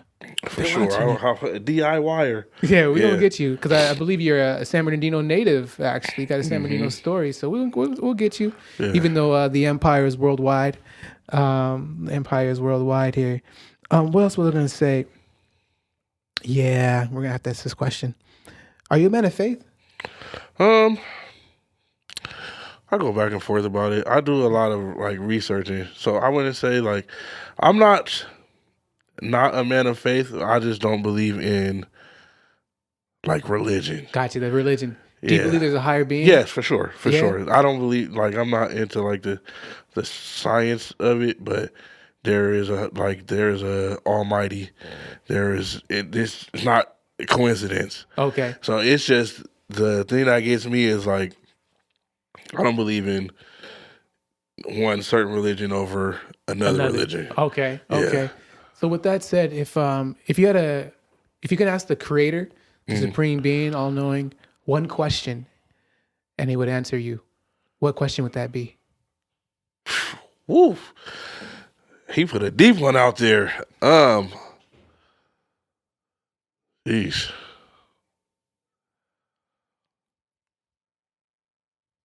The clock is ticking. That is a crazy question. What question would that? What is my purpose? What is my purpose? Yeah. What is my purpose? And that way I can focus on it. If I knew it, that's why they say find your purpose or you're wasting air. But I feel like entrepreneurs, we go through I've been so many different ways, and I'm like, am I supposed to be doing this or am I supposed to be doing that? Or is this where I should be spending my time at? Yeah. What is my purpose? Got you. Do you feel like you haven't found your purpose yet? I don't know. Do you feel like you have found your purpose? I found like I find happiness in music. Okay. But it's like clock's ticking. Got you. So I can keep doing it, but is that my purpose? If it's not, if I still have to go out here and mount TVs, is that my purpose?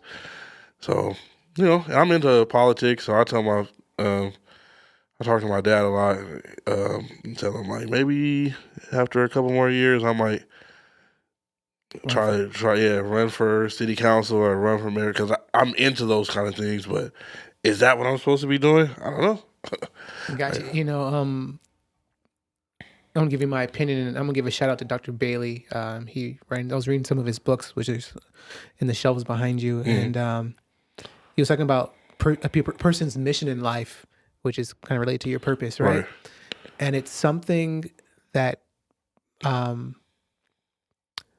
only helps you, but also helps the community in whatever aspect. But also, it gives you what he calls an aliveness. So it makes you feel alive when you do it. Right. Some type of and it's not something that you feel like you have to do it, but it feels like when you do it and you are doing it, like it makes you feel alive inside. So I'm not sure whatever that is for you, Cedd, but I'm certain you'll find it, and especially if you tap in to yourself and speak to yourself more and have that inner meditation. Right. And I'm also a big component on, like I said, I believe in divine timing.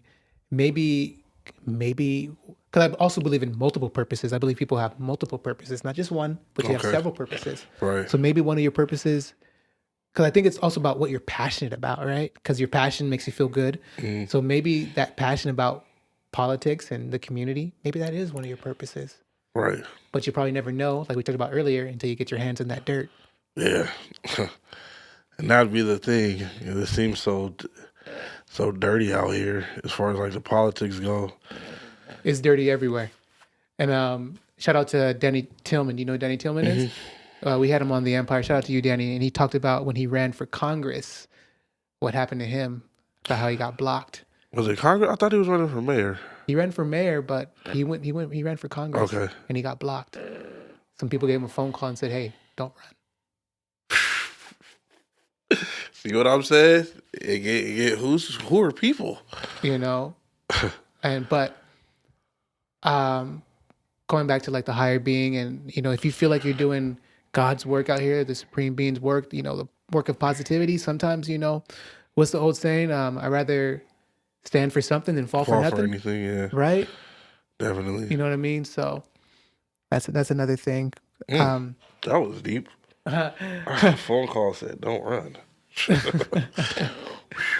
Yeah. So, you know, ladies and gentlemen, obviously Cedd's new to the Empire, so he's realizing that, you know, back to the frequency, we have frequencies here that we go, and even though it's deep, the roots are deep, but the frequency level that we're of is high. If y'all can catch on to that. I think Lou was part of his one of his campaigns. Yes, I believe so as well. And I was going to talk a little bit about Lou, but I think you told us about how you met her and stuff like that. But I wanted to get into, because you mentioned about your purpose and, you know, you're doing this job on the side. So how'd you get into Cedd TV mounting? How'd that happen? And what's that about? Talk to us. Just my daughter, me and my girlfriend at the time, his wife now. This is when people still ran in buildings on Black Friday. We ran into the Sears, I want to say it was, in the Inland Center. Got me a 50-inch plasma. My first flat screen TV. Set it on the legs. My daughter wound up knocking the TV over. I said, from here on out, TV's gonna go on the wall. I learned how to put it on the wall. People came over. Who did that? Me. Can you come do mine? And then, you know, family started asking, and then started being friends. And then COVID happened, and I had a lot of time off of work. I was able to research, started my LLC, and I was able to research how to market my service the right way. And then I started realizing, like, oh, you know what? I don't gotta go back. I don't gotta go back to work. So it's just been up from there. The rest is history? Yeah, for sure. You know, oh God, I love hearing stories like this, because I guess going back to like purpose again, right? Sometimes you may not find, and multiple purposes, you may not find your purpose, but people may find a purpose in you.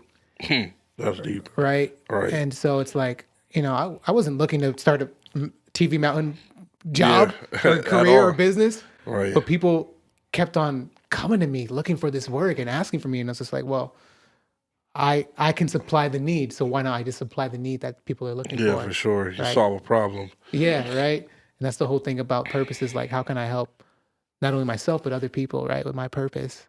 So shout out to you, man. And have you been hiking lately? So on and off. Okay. I had really taken an interest into it, and then we were like, I was going up to Etowanda, and I was trying to start like a group, but it started getting hot, and then my wife seen a baby coyote or something like that. Oh, Yeah, she stopped going. that was it, Yeah, huh? for sure. Then I started seeing, watch out, it's rattlesnake season. I said, what? Oh yeah, back to the gym I go. Oh, damn. That's when you take. That's why you take a stick with you. When Yeah, you're I ready don't to- do ooze. What do they call that? That's like one of my biggest phobias. Oh, getting Snakes? arachnophobia. I thought that was That's spiders. spiders. Yeah. Yeah. Snakes. I don't do snakes. Okay. Like I'm one of those people. Like, oh, if I find a snake in my house, you got a house. That's it. Yeah, go ahead. I'm out of here. Keep everything in there. Okay. No matter the size, no matter nothing. I don't do Okay. snakes. Like people be like, you want to hold my bro? Don't do that. That reminds me of shout out to Trendy Chef. He's got a pet like boa constrictor, like the big snakes. Like Yeah. no, it's not happening. What if one of your kids want a snake? You better wait till they move out. Y'all can have that. And just know, I'll never visit. Got you. That's it. Yeah, I'll stay at the door. I'm outside. Come on out. Ooh, man, that's funny you mentioned rattlesnake sneaking because I was just at a person's house up in Colton, higher Colton, and they're saying, yeah, it's right now. It's rattlesnake season, so the rattlesnakes are out right now. And that's one of the fears. Like I have. Like I was talking about my wife. Like, hey, maybe we should move out of state. Wherever we go, you got to make sure there's no snakes. Got you. Cause Wisconsin, here we come. Yeah, for sure. Nice and cold. Yeah, I don't. I like cold. I do Seattle. Okay. Yeah, somewhere rainy, but I don't see like right here. I don't see snakes very often. Okay. Like I've never just went in my backyard and seen a snake. True. Cause boy, it's over. Maybe a spider. That's probably about it. Yeah. Yeah, for sure. Want to play another game with us? Sure. Yeah. Sure. This one's called Quick Slip.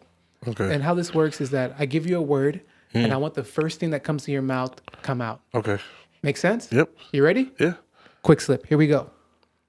Power. Money, Family. longevity, Fanta.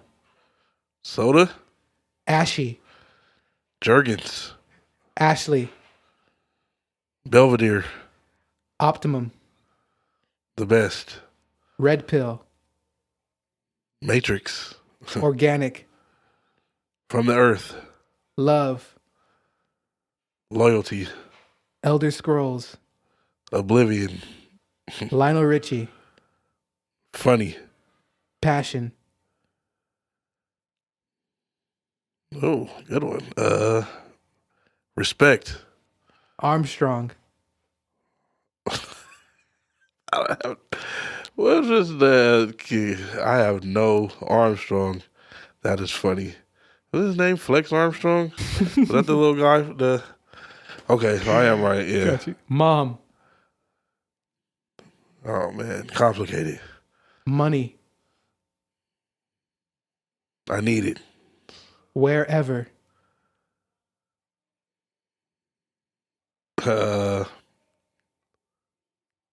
Whenever. Whoever. Anybody. When. Right now. Outcome. Income. Anticipate. Waiting too long. Spirituality. Spirituality. I think church. Pragmatic. I don't have one for that one. Problem. Solution. Next. Right now. Here. You said year or here? Here. As in, HERE. okay. In the present. Positive. The only way to be. And that's Quick Slip. Thank you. Not too bad, right? Yeah, no. Cedd, thank you for being on the Empire. We learned so much about you today. But what's one thing that most people don't know about you, maybe even close friends don't know about you? What's one thing that people would know about you? Something that nobody knows about me. Oh.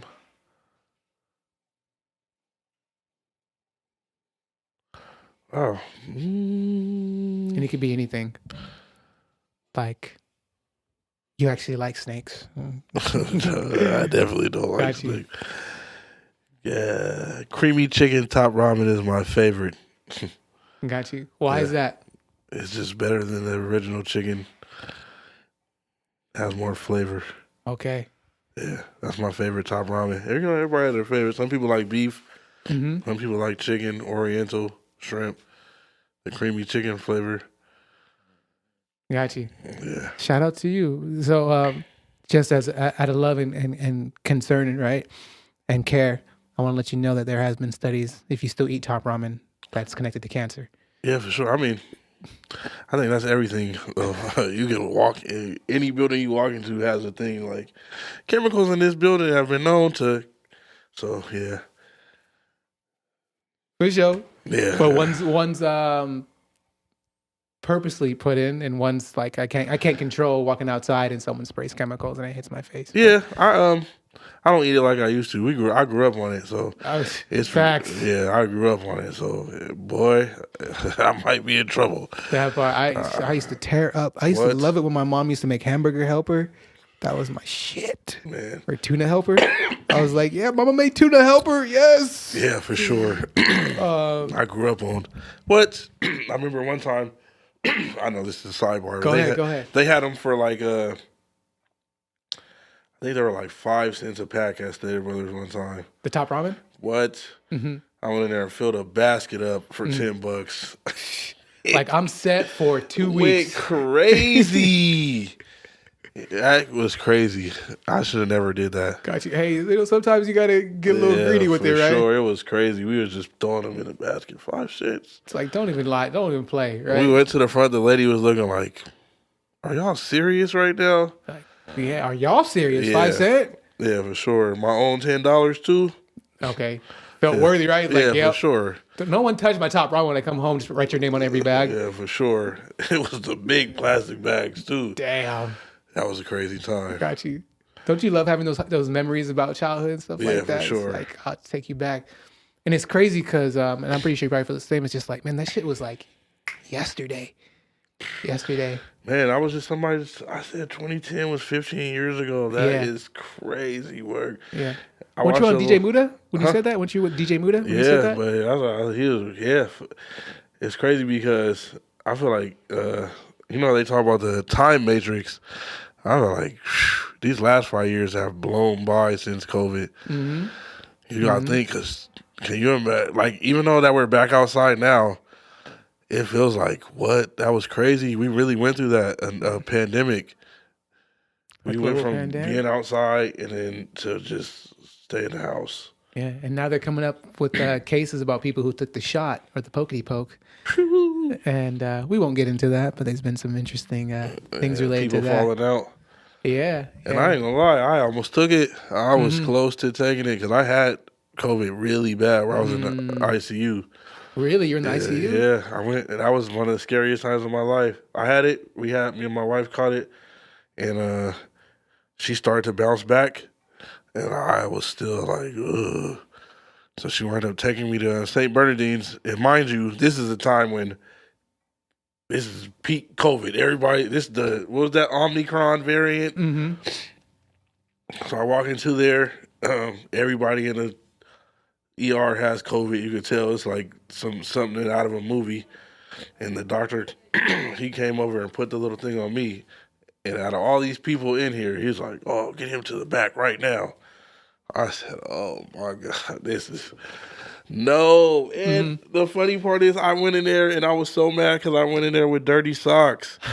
And I was so mad at myself, like, why didn't I change my socks before I came up here? We're not thinking about that. Yeah, for sure. So I wound up going. They sent me to the back of the ER, and then they were like, "If your oxygen doesn't come up, we're gonna have to put a tube in." I was like, "Oh." Incubate you? But just luckily, uh, the next morning when they came, my oxygen had came up. They was like walking around the room. I was able to walk around. The next day they let me out of there. But yeah, I had it bad. Okay, so you're only in for one day, the ICU. No, I was. Well, they had put me up in the ICU area. So for the first 2 days I was there, I was in that little area in the back of the ER. So Okay. you know the ER, they take you to that little. It's like a little small area in the back, Mm-hmm. but they didn't have any rooms. So the third day when they had the room, they let me go up there, and then the fourth day is when she came like, we're gonna check your oxygen. Oxygen resuscitation is what they were calling it. And I was able to. I was like, oh, because my mom it was a lot. She came up there tripping because she couldn't come back there, but she came up there tripping. But yeah, I happened to bounce back. Yeah. Well, yeah. Doesn't it, because, doesn't being in that state make you think so much about when you're, I guess you can call it like near death experience? Doesn't it make you start thinking so much about life and About like what's important. Yeah, what's on the other side? And I don't necessarily know if I was thinking about I didn't want to I want to really get out of here. Like, okay, this can't be it. But I know what was really important, you said. I started to think about, like, and they always say that when you're healthy, you think other things are important until you're not healthy. And when you're not healthy, the only thing that becomes important is your health. Because it's like nothing else really matters. Like, oh, wait a minute, I could die from this? Like, this might be it. Like, I know so many people went in there, thought that, and it really, so a lot of people passed. So, yeah. And that's why I almost got scared into taking that, because I was like, I never want to feel like that again in my life. But I was able to, I was like, I think I seen that lady, the first nurse that gave the shot to, and she passed out. I said, yeah, I'm good. I'm good. You ain't going to be giving me what they call it, the Fauci ouchie. The Fauci ouchie? That's hilarious. Yeah. Okay. So definitely you were able to get a new perspective on life from that experience. Yeah, for sure. But it's short-lived. And I think that's a lot of the problem. Like, it was short-lived. And I think a lot, like, we think about when we experience a close death, like, especially, like, I want to say, like, Black people, we all say this, like, oh, we should start being around each other more, and not just when it's a funeral. Like, oh, and then that might last for 72 hours, and then it's the inter-family or inter-friend fighting until the next person go, and then we're all meeting up again here in front of a box. Yep. So, yeah. What is it? Funerals and weddings are the two places people meet the most. And I've probably been to two, besides my own, I've probably been to 2 weddings. But I've been to a bunch of funerals. Yeah. So, yeah. Life-changing. Yeah, for sure. Yeah. It puts a new perspective, but it's so short-lived because there's just so much going on. Even if you want to change how things go, it's not just on you. It's on everybody. And then, once you might reach out once or twice, and then that's it. Yeah, I ain't about to keep reaching out. You ain't, and then. I like to say phones work 2 ways. Yeah, get deep. Right? Phones work 2 ways. Yeah, for sure. What's one of the things that you learned that mattered more in life? Just to be, I feel like I'm more outspoken now. Like, I'm going to just say how I feel. Before, I would, pin up a bunch of stuff and then just be mad at nobody. Like, I'm not rocking with y'all right now, or rocking with you, and I don't even have to tell you why. But now I'm more of I'd rather just have the hard conversations with people that I consider people I love. And if it still gets that, it can, I'm still a person with an ego, and I can still hold a grudge, but I'd rather, here it is. Definitely. And now you can either you can say how you feel, and we can have a conversation, or we can both have egos and just not talk. And yeah. And I think it's and I realized that as I got older, like the people that you're most close with and you love the most, like sometimes you're gonna say things that they may not agree with, but if they understand that it's coming from a place of love, like right, like I have to like we're at this point at this level of connection with each other. Like I have to be real with you, man. For sure. And if you can't take it, then I guess that it is what it is. Right. And then I also think it's necessary just to be truthful with anybody, I guess, to a degree that you're in contact with, so that way they don't get a misinterpretation of who you are, where you're coming from. Right, for sure. You know what I mean? It's just, it sucks because some people that we're close with aren't able to see that it's coming from a place of love. And then it becomes like, some people are hard to talk to. But like I said, I've realized, like, I don't even care at this point. Yeah. I just have to say, so that for me, like, hey, I put it out there how I felt. Yeah, you got to work on your inner peace. Yeah, for sure. You know what I mean? And maybe their frequency wasn't ready to catch the alley-oop. Maybe they'll catch it later down the line. Yeah. Right? So I got 2 more questions for you, man, and then we're going to get out of here, okay? So one of them about Lou. No, we talked about Lou already. Okay. Yeah. Unless you want to talk about her some more. Man, Lou's such an awesome person, bro. Okay. She's such an awesome person. I definitely, me and her done fell out a couple times, as if we're two strong-minded individuals. So it was bound, but she's so, bro. And I feel like she doesn't get the flowers she deserves, like in this community, for the stuff that she does. It's just, she's amazing. She's an amazing person outside of, like, not that she wasn't an amazing manager for the music stuff, but just like watching her grow after our music stuff, and she just keeps going and keeps going and keeps going. Then, yeah, bro, I definitely want to give Lou her flowers. Yeah. So, Lou, flowers for you. Boom. Shout out to you, Lou. Shout out to you. For sure. Shout out to you. She be in the community. That part. Yeah, shout out to you, Lou. Shout out to you. And we had you on the Empire. We talked a little bit, got you a little, we had some fun. Cedd, what's some current projects you're working on, whether it's music, business? What's some current projects you're working on? So currently I am finishing up a project called Gwaap Talk. And then that's probably going to be the name. Well, that's definitely going to be the name of the podcast, but that's going to be my next musical project. And then after that one, I have one called Northside Drive. As far as entrepreneurial, just I'm continuing to build money motivated apparel. I'm trying to get into the space where I do other people's clothes. I've dibbled and dabbled into it, but I want to build that how I built Cedric's TV mounting. Just more life, more love, more money, hopefully. Yeah, more networking. Yeah, for sure. I love it. Your net worth is your network. We've been dropping gems today. I have if y'all don't know, I have a chapter in my book called Circle of Seven Fools. And so if you look around your circle and everyone's a gangbanger, most likely you're a gangbanger.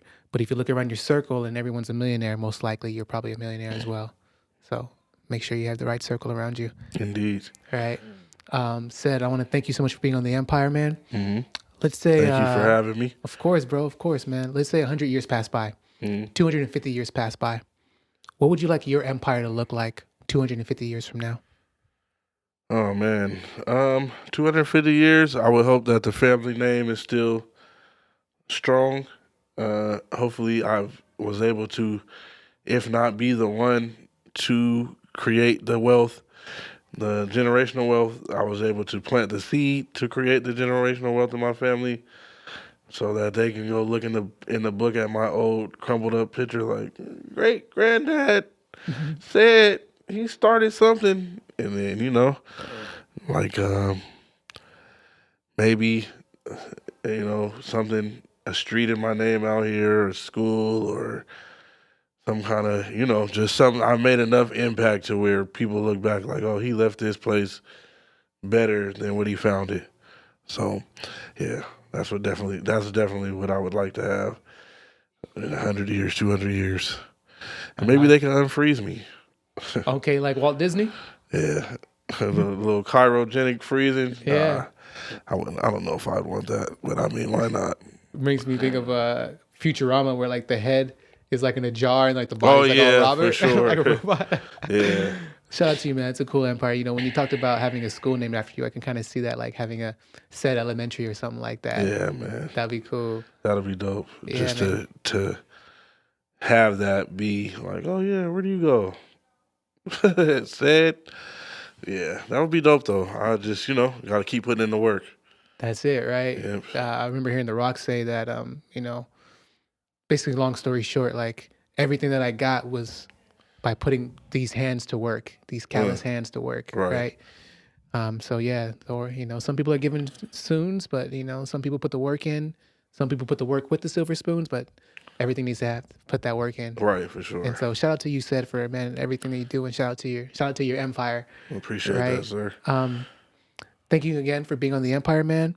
Can you please let everybody know how they can find you, support you, follow you on Mr.Gwaap, Twitch? MRGWAAP, all platforms besides Facebook. My name's Cedric Acree. Other than that, yeah, Mr.Gwaap everywhere. Money, or you can find the apparel at getgwaap.com, GETGWAAP.com. Other than that, YouTube, Mr.Gwaap. Yeah, just find me. I'm going to be working. Yeah, ladies and gentlemen, and I'll have his link in the description so you guys can click on it and find him that way as well. I want to thank all you guys for listening and tuning in. Please like the video if you haven't already. Subscribe, comment down below, share this. If you guys like the work that we're doing here, because we definitely enjoy it, you guys can directly support us, which our Cash App is one way, which is $THEE Empire Podcast. We also have PayPal, Venmo, other things that really helps keep this platform moving and going and helping the people in the community and beyond. We also have books, merch, different things that you guys can help if you guys like the work and want to support. And so we appreciate everybody, all of you guys. And other than that, Cedd, is there anything else you want to say before we get out of here, man? Man. Get you a Chubsy smash burger. Shout out to Vic and Chubsy's. Get y'all Chubsy smash burgers. If you guys know where that is, that's in the Dino. Yep. I believe they're off of Highland. Get yourself a smash burger. They also have a vegetarian version too, if you guys are on that tip. But other than smash burgers, anything else, Cedd? No. Just stay positive. Stay positive. I fuck with that. We'll catch you guys in the next episode, all right? Peace. Peace. I say it's my duty. Yeah. Is it my will? Yeah. To do what?